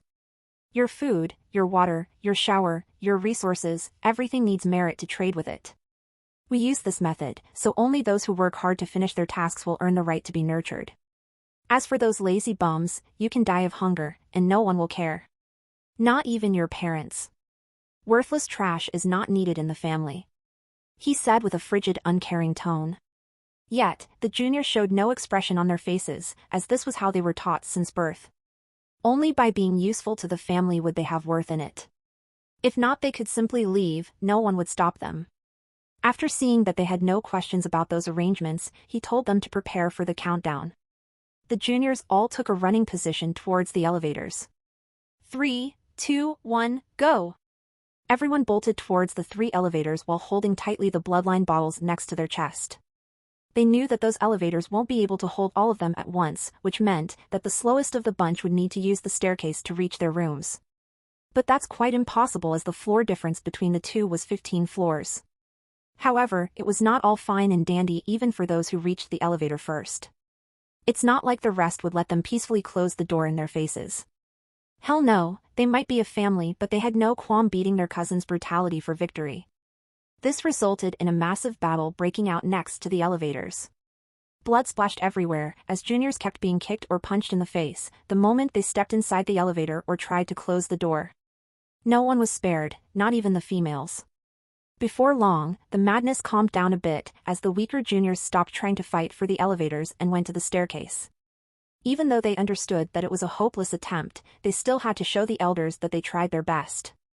Yet the elders were not paying attention at their sympathy attempts, as they were too busy staring at Felix, who never left his position, reading in concentration his bloodline details. Indeed, if I had this bloodline in my previous life, I would have reached the first stage of replacement at least 1 year earlier. But now it didn't matter much, with his capital he could buy at least tier 4 rare rank beast to awaken with first. He sighed at how fate works. Before, he dreamed of resetting his life to obtain a rare rank beast to awaken with, but now the beast he dreamed about and fought for appeared like a piece of junk in his hands. He wouldn't use it even if he was beaten to death. Whatever plans never go as scripted in the paper, I guess. I worked my ass off on the island to earn this bloodline. But in the end, I got AP bracelet, which was even better. You rascal, you will be the death of me, my heart can't take your bullshit anymore. You better explain why you are still here, or else I will give permission to all the parents here to beat you as revenge for their children. Now start talking. Robert was truly about to faint from anger. He just told him to try his best during the training camp, but here he was doing absolutely nothing, embarrassing him in front of the elders and seniors. Grandpa, you really need to relax. We can't afford to have you die now after ways were found to treat your disease. Worried, Felix tried to calm Robert a bit, but his words just made it even worse. Fuck, don't worry about me, worry about yourself, as you won't leave this hall in one piece if you don't say your reason. Felix sighed and walked towards Abraham and gave him the bloodline bottle. Abraham caught it reflexively. After seeing that it was in the elder hands, Felix shrugged his shoulders and explained his reason. You said before that we can either take the bloodline with us and or hand it over to you for keepsake. Well, I honestly feel like my cousins hate my guts for some unknown reason, and I can't leave the bloodline in my possession in this kind of environment. I worry some of them might destroy it or steal it as revenge. He smiled innocently and added, in this sense, I feel like the task you gave me was meaningless. As I can't run towards my room without a bottle then returning here like a retard. The elders and seniors who heard his explanation had weird expressions in their faces but were somewhat convinced since everything he said was correct. The task was for the juniors to put the bottle in their room and return. But if he had no bottle, didn't that mean that he was simply joining in the fun for no reason? Sigh, it is our fault for leaving such loophole. If we knew, we would have given another task for those who want to leave their bloodline with us. Abraham sighed dejectedly after their first task in the camp went haywire. Well, we thought they would read the details after the training ends today. Then give us their bottles to be safeguarded. Who would have known there was a shameless person who will read the details right here, then return it to us instantly? The long-nosed elder from the board chuckled while eyeing Felix. Carter is right. We failed to add Felix's shamelessness to the mix, but not anymore. All the next tasks will be loophole-free. I will make sure of it. Let's see what you can do then, rascal. Robert stared stubbornly at Felix, who was yawning in boredom, waiting for them to finish their verdict. All right, Robert, that's for the future tasks. We need to decide what to do with him now. Should we reward him with merits or not? Charlotte dragged the stubborn Robert back in his seat. Just give him 200 merits, since he used his brain and found the loophole. We can't punish him for relying on wits. We would be the laughingstock of all business families if we did so. Agreed. Second that. Indeed, he did not break the rules. Felix, we decided that you shall be rewarded with 200 merits instead of the original 100. Take it as a bonus reward. Abraham smiled with a hidden glint. Felix saw it but did not know what he meant by it. So he stopped thinking about it and accepted the free points. 2 minutes later. Half the juniors arrived without breaking a sweat as they used the elevators and did not need to run too much. Though, they were covered in blood and scratches. Some even had their teeth knocked out. They really fought tooth and nail for those 100 points. But they still had it better than the rest who were probably still in their rooms or climbing back the stairs. They got beat up but still failed the task. Everyone who reached saw Felix standing in the same position while staring at the ceiling absent-minded like he was contemplating his life choices. However, they did not find it weird, as they assumed that he just arrived as well from another elevator. The only thing questionable about him was the fact that he had no injuries like them. They soon began to question each other on who rode with the devil himself. I took the first elevator, he was not us. LA test NOVLS on, N, vel by slash, dot, co. Me second, I definitely didn't see him with us. The hell? He didn't take the third as well. In the end, they stared at Felix speechlessly, not knowing his reason for giving up on the task. The thought that he used the stairs didn't even cross their minds.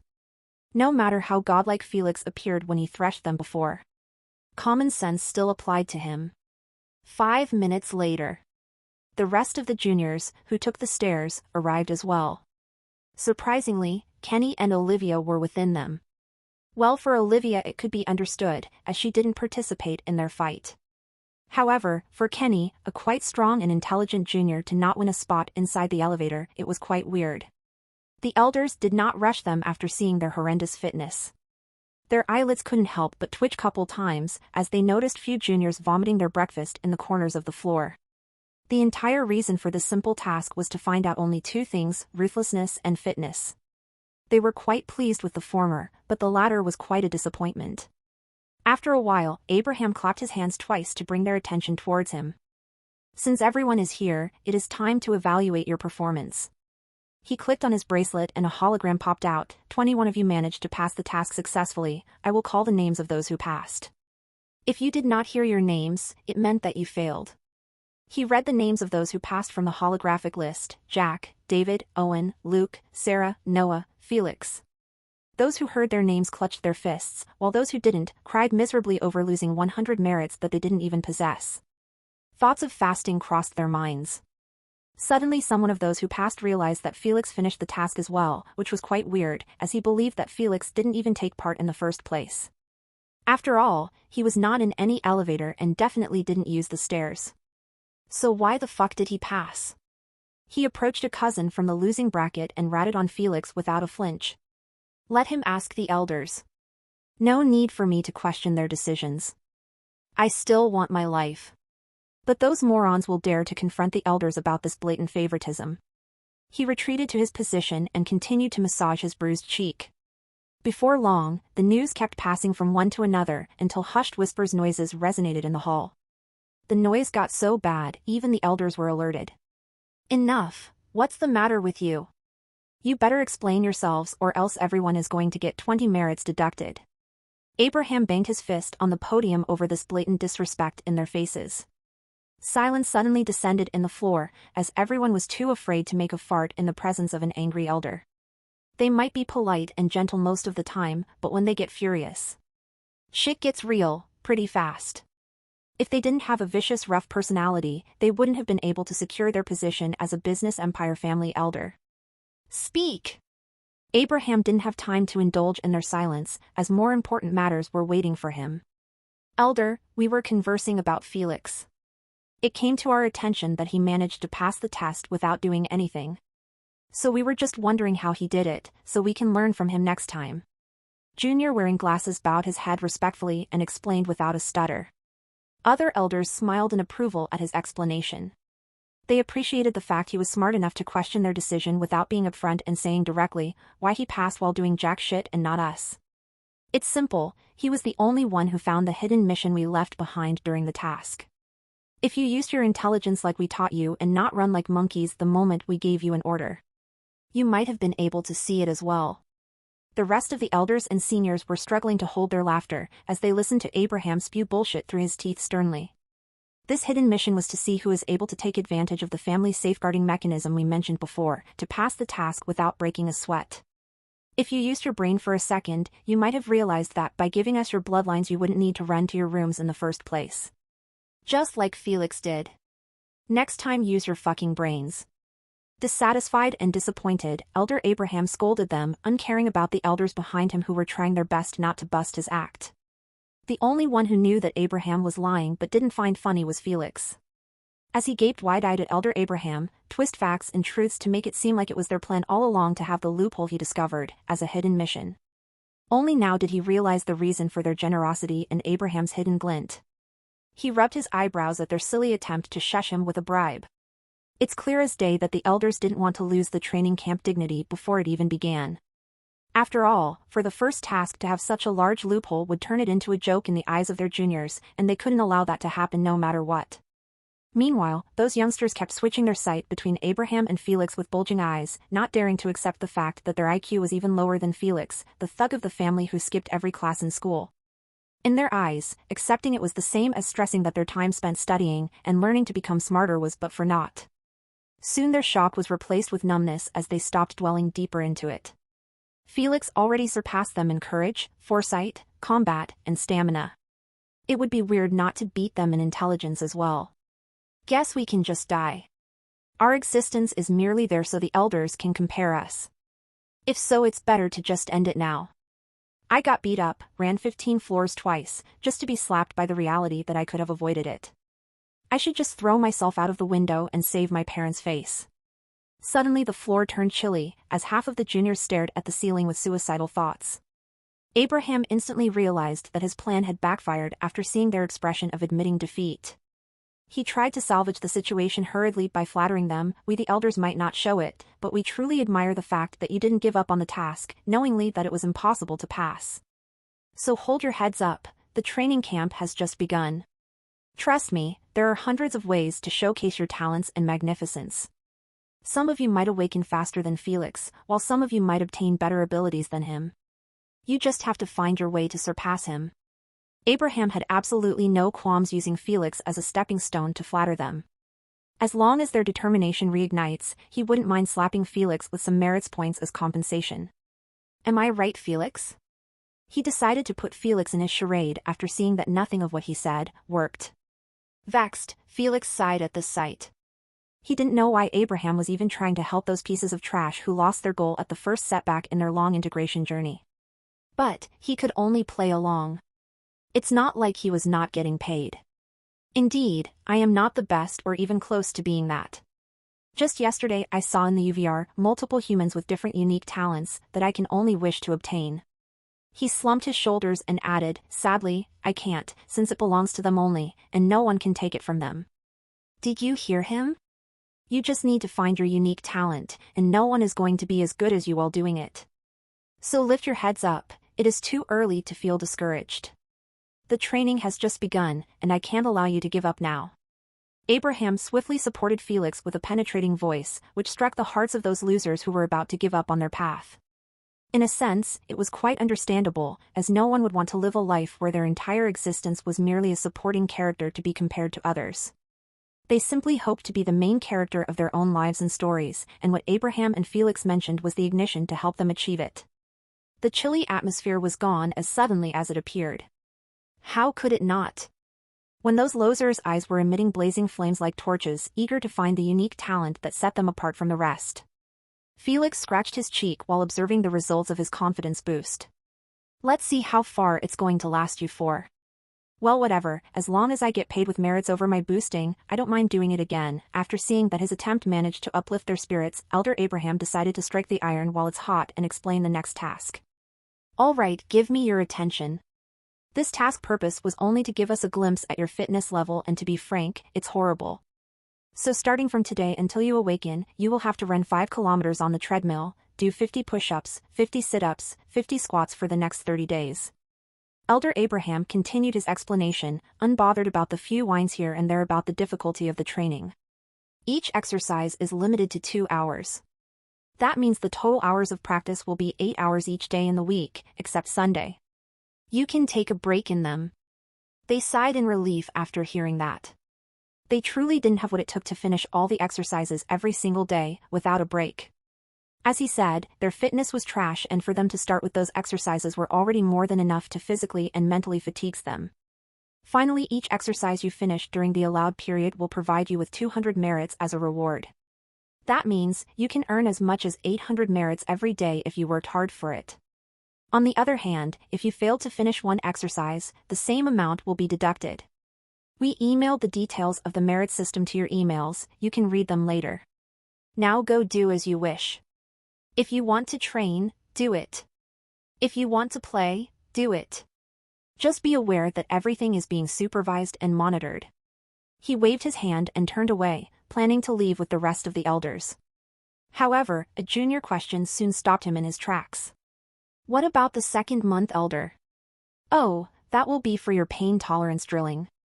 But you don't need to hear details about it. Now leave my sight, I am too tired. He shooed them away and left with the elders and seniors hastily. They had an empire to run. It's not like they could keep watching them train daily. No one had that much time. The only elder left to supervise them was Robert, who had a wide grin planted on his face, while gazing at Felix, like a hawk. Noisy chatter engulfed the floor as youngsters all spread apart in groups. Some headed straight to the gym to start their training, while some went to clean up after vomiting their guts out. Each to his own, the only thing that mattered was to finish the exercises in 8 hours every day. Meanwhile, Felix decided to start training ASAP so he could catch solid wall game tonight.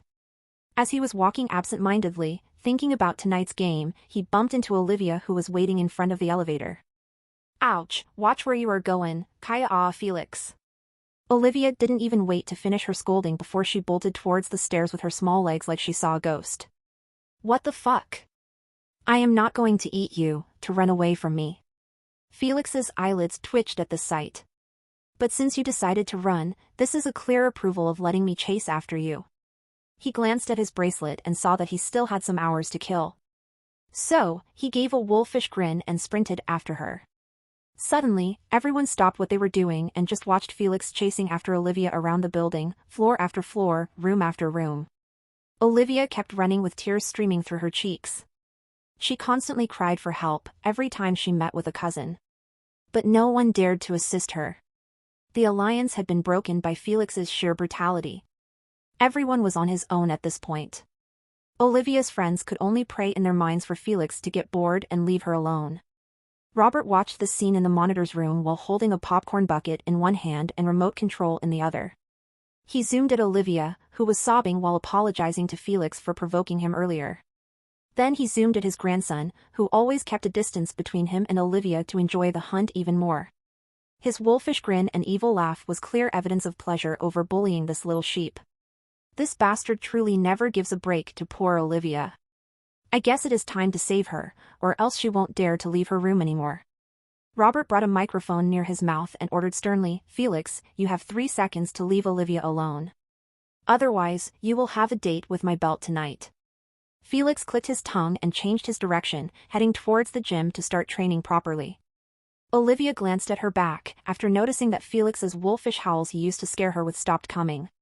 Did he really listen to Grandpa Robert?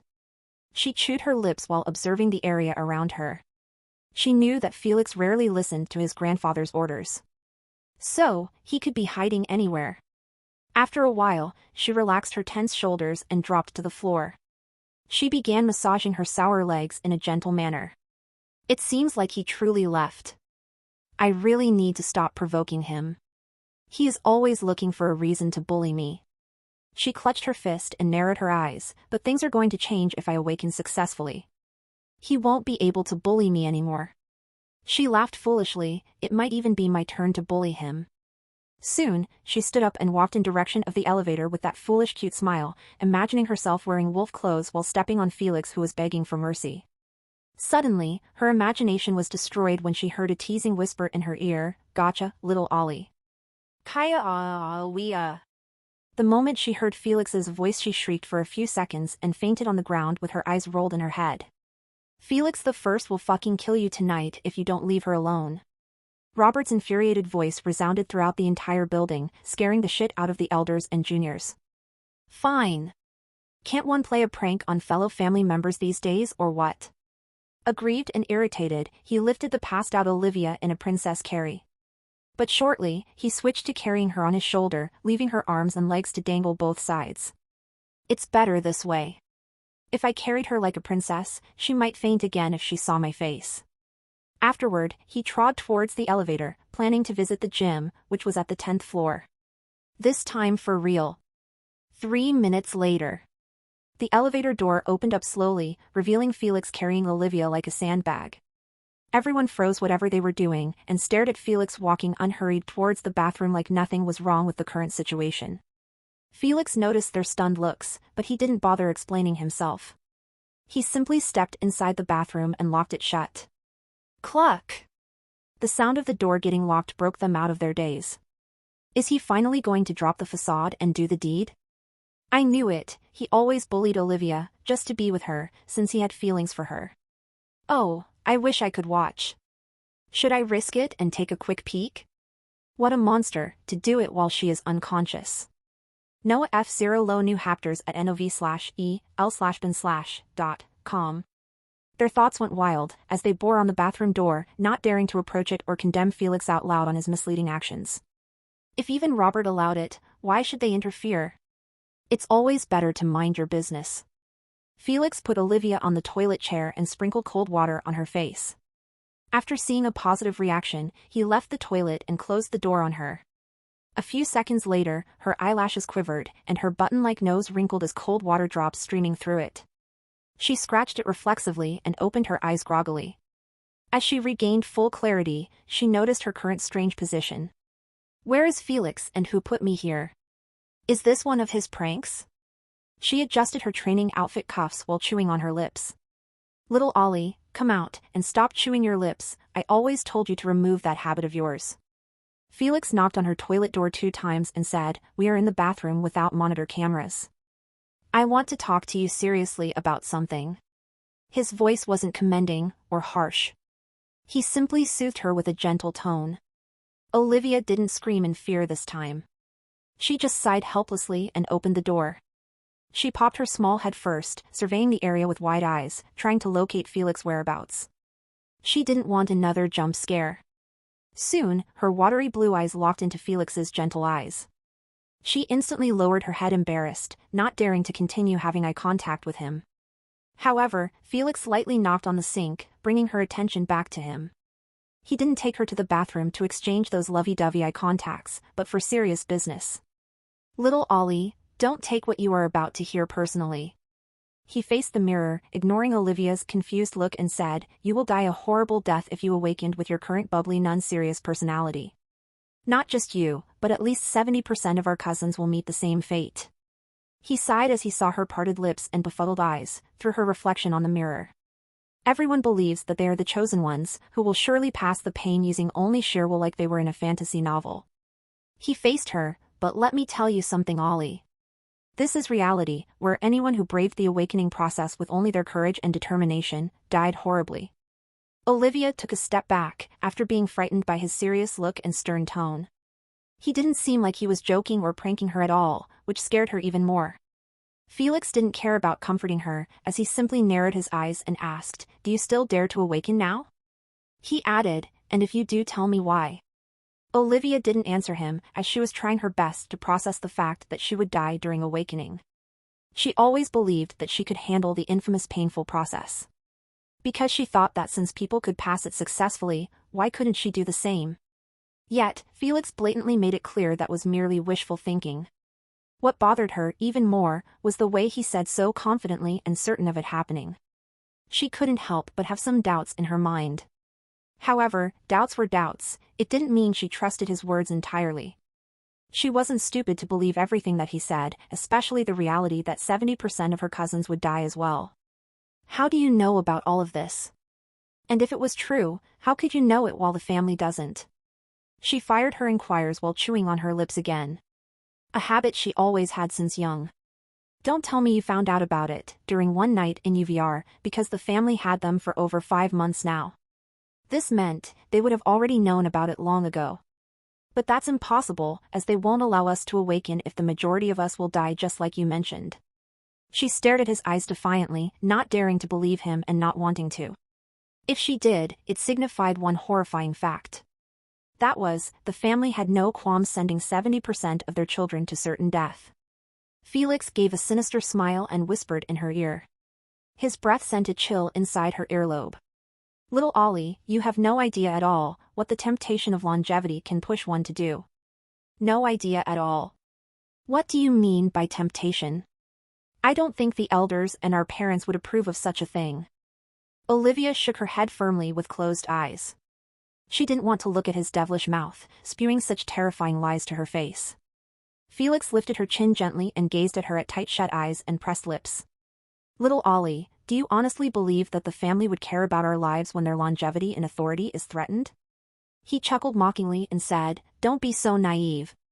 Even if only one of us managed to survive the process of awakening, it is a win in their eyes, since it means that they still have a chance to obtain some items that may extend their lives. He sighed and pulled away from her. Don't hate them for it, neither disdain them. It is a simple trade between us. They gave us bloodlines, resources, training opportunities, and everything we need to awaken. So, we won't forget them after we gain power. Indeed, the family was doing all of this, not out of the goodness of their heart. Rather, to obtain backing from their awakened juniors during upcoming authority struggles. This current era was controlled not by weapons or diplomacy, but simply the number of awakening individuals a country or a family had. The elders would be damned if they left this race for authority, just so they could protect useless juniors who had no real power in this new era. That's why the World Council downplayed the painful process of awakening by releasing only the good parts of it. As for the dangers in the actual process, they didn't mention it much in their streams. The families, companies, governments, associations, and more backgrounds were all in this together. They knew that youngsters, no matter how rash they were in making decisions, they still wouldn't dare to awaken if its dangers were released publicly. The leaders wanted them to underestimate it and go for it no matter what. If not else, who would pave the road ahead in this new era? Felix chuckled and approached Olivia, who had her palms in her ears while muttering in denial, "You are a liar. I'm not listening to your lies. My parents won't allow it. Tell me the most painful physical experience you went through to this point." He asked her after seeing that she wasn't going to hear any more of his explanations. Yet, Olivia didn't respond. She just pretended that she didn't hear a thing. Vexed, Felix removed her hands from covering her ears and repeated his question again with a firmer tone. This time Olivia couldn't pretend anymore. She fiddled with the corner of her outfit and answered, "It was when I was 12 years old. I fell from the stairs of my parents' mansion. I broke 2 ribs and 1 arm. Oh yes, I do remember that I visited you in the hospital many times to show my concern." Nostalgic, he chuckled as he remembered those peaceful days. "But each time you visited, you kept drawing on my arms, cast funny faces, and calling me mummy after seeing me in bandages." Olivia pouted with her hands crossed. "Stop jesting, little Ollie. You must have mistaken me for Kenny." Before she could bicker back with him, he poked her forehead and said, "Now tell me, Ollie. If that was the greatest pain you felt in your life, how are you supposed to handle an agony that strikes the fiber of your being, trying to change your very own cells to something different in a period that lasts more than 30 minutes? Please enlighten me." He hoped that everything he just said might break her illusion and bring some sense in her mind that awakening was not something to be taken lightly of. Only when one really braced himself for death could he start the process with a focused mind, have a decent chance of passing it. F0 low new hapters at nov/el/bin/.com. Agitated, Olivia could only turn her head away from his questioning gaze. "I don't know, okay? If everything that you said was right, it only meant that I am not ready for awakening and probably never will. So I really don't know what to do anymore." She covered her eyes as she sobbed. She couldn't handle it anymore. Felix was shattering all her dreams for a bright future, where she was a strong awakened, controlling her own fate and resisting everyone's bullying. However, now she could only cry her eyes out after realizing that she would stay the same as always, weak and protected by others. Something she hated since young. As no matter how much she had grown, everyone sees her as a little child, either to bully and tease or to protect and please. Felix brought her to his embrace and patted her back gently to comfort her. "Don't worry about it, Ollie. I just wanted you to treat awakening seriously, not block you from it." He smiled and said, "I can help you lower the pain period by only 20%. You just have to promise me that you will work hard during the upcoming pain tolerance drills, so you can be as prepared as possible. Olivia lifted her small head and stared at Felix with her damp blue eyes, quivering eyelashes like a hurt bunny. Really, you can do that? He shrugged his shoulders and explained, unaffected by her cute appearance, indeed, not just me. I believe the family will try their best to do the same.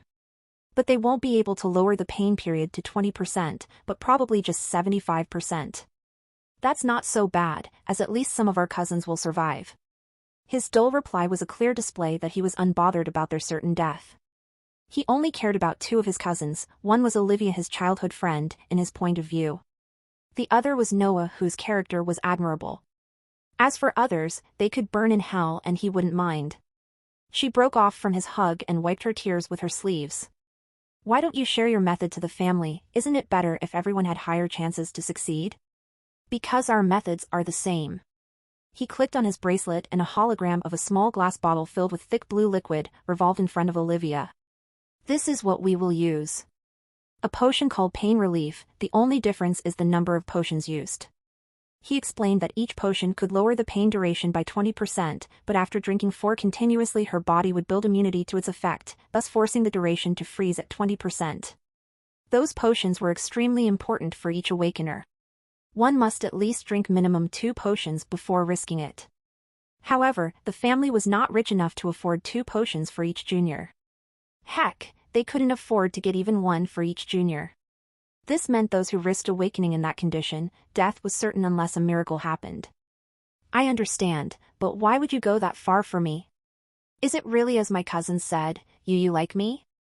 She avoided having eye contact with him as she stammered her question. Amused at her conclusion, he flicked her forehead and patted her head like a child.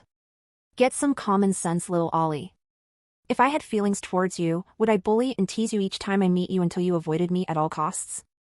He turned around and walked towards the bathroom door, leaving his real reason why he went through all of this.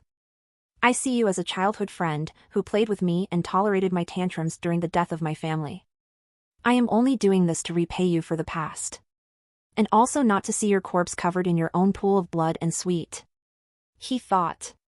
Olivia rubbed her red forehead and stomped her leg in irritation after being treated like a kid again.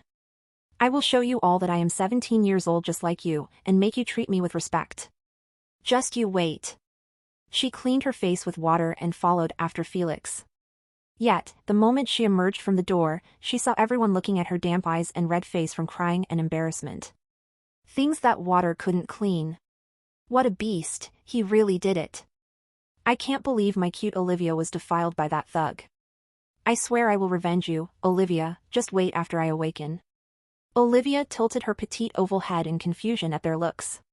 What's with their pained expression? Did they get all food poisoned or what? I wish you get well soon. She nodded at them and walked towards the treadmill near Felix and started jogging. Everyone's already messy thoughts got even messier at this flabbergasting sight.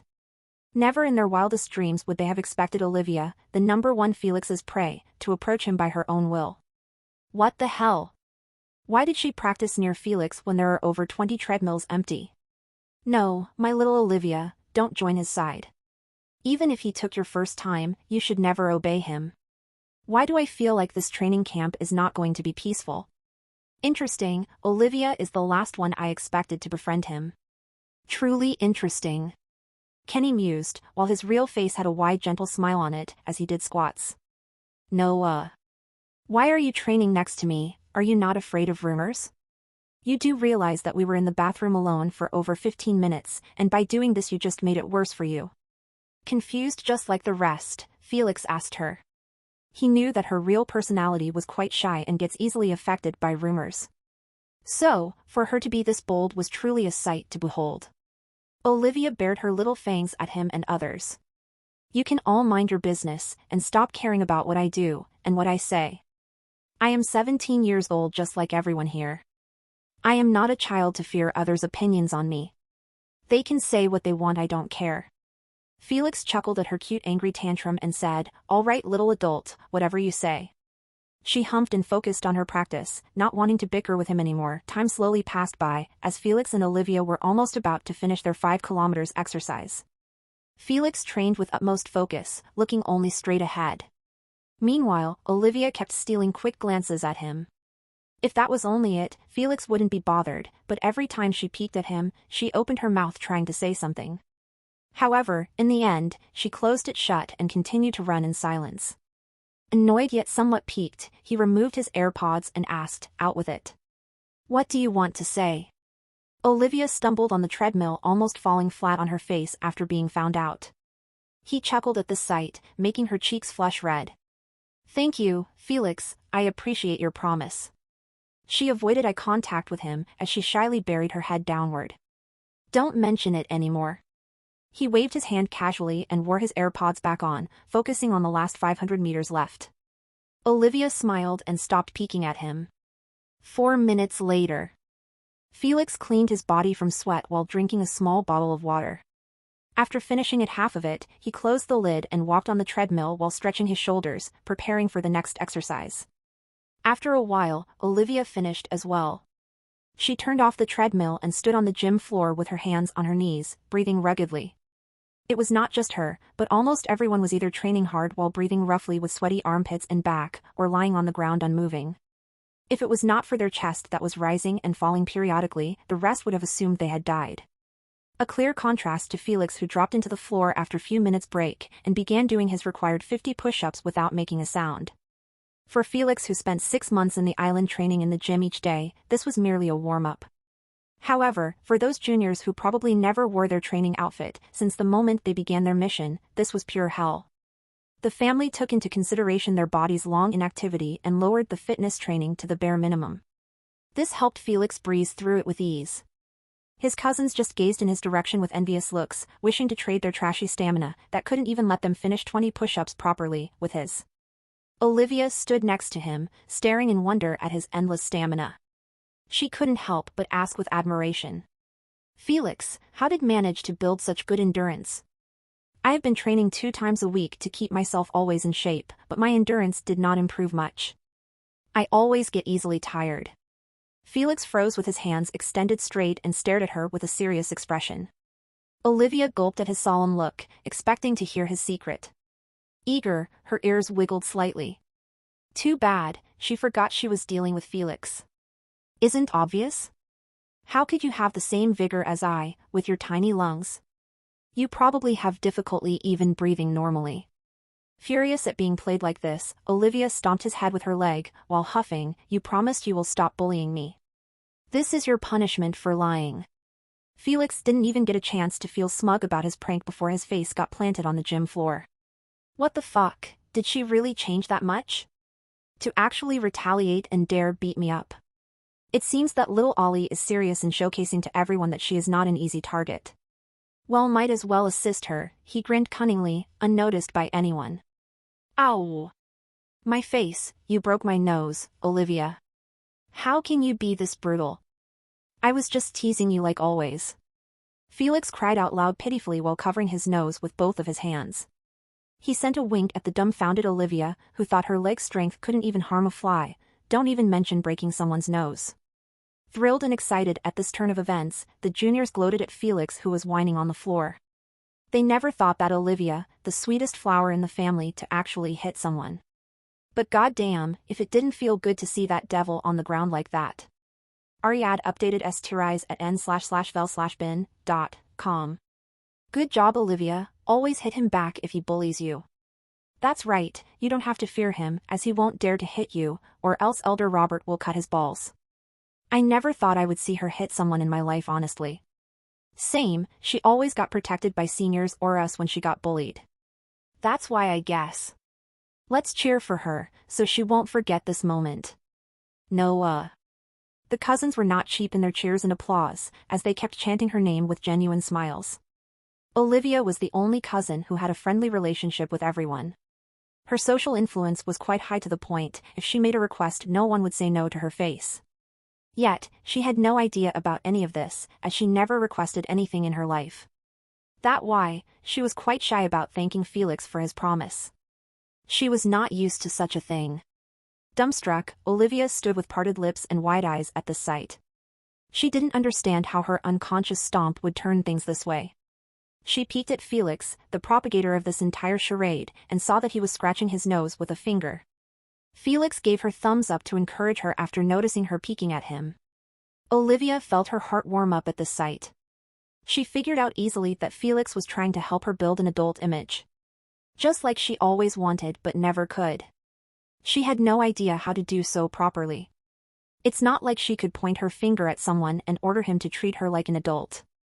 If she went forward and did that with her short height and cute face, her image would instantly get fixed as being childish forever. So, she really appreciated this opportunity and decided to play along with Felix. Assertive, she puffed out her chest, she had one in her point of view, and placed her little feet on Felix's back like a champion. I will not let you or anyone else to bully or tease me like a child. If anyone did so, I don't mind breaking his nose as well. Understood? Afraid and respectful, Felix replied loud and clear, yes, big sister Olivia, I will not bully you anymore. It would be fine and dandy if he wasn't making funny faces in the process at Olivia to make her laugh and break out of character. Olivia tried her best to hold her laughter while looking at his retarded face. Good, this is the last time. Now scram to your room. She ordered with a forced rigid face.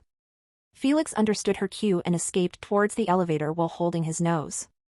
The moment he left the gym, the juniors broke into loud cheers after Olivia exiled the devil who traumatized them. They grouped around Olivia and lifted her small body, throwing her in the air like a bag of potato chips.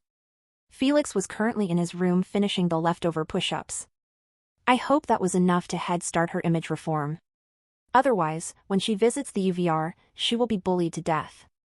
After finishing the last push-up, he took his phone and called his grandfather. What do you want, rascal? I will finish the training exercises in my room since I was kicked out by Boss Olivia. Felix chuckled. Haha, Boss Olivia. If she heard you say it, she won't be able to sleep tonight properly. Go ahead, you can do them in your room every day, but use the treadmill for running. Fuck. Got to go, Olivia just vomited over everyone's head after being thrown in the air like a plaything. He immediately hanged up and announced through his microphone. You rascals, go clean yourself up and start training properly. And someone takes Olivia to the nursing room, she does not look all right. Now move. Felix held his waist as he laughed out loud. He couldn't help but do so after imagining Olivia vomiting her breakfast from the sky on everyone's heads, like rain from above. Now they will truly fear you, little Ollie. Well, that's all for this part, truckers. See you all in next video.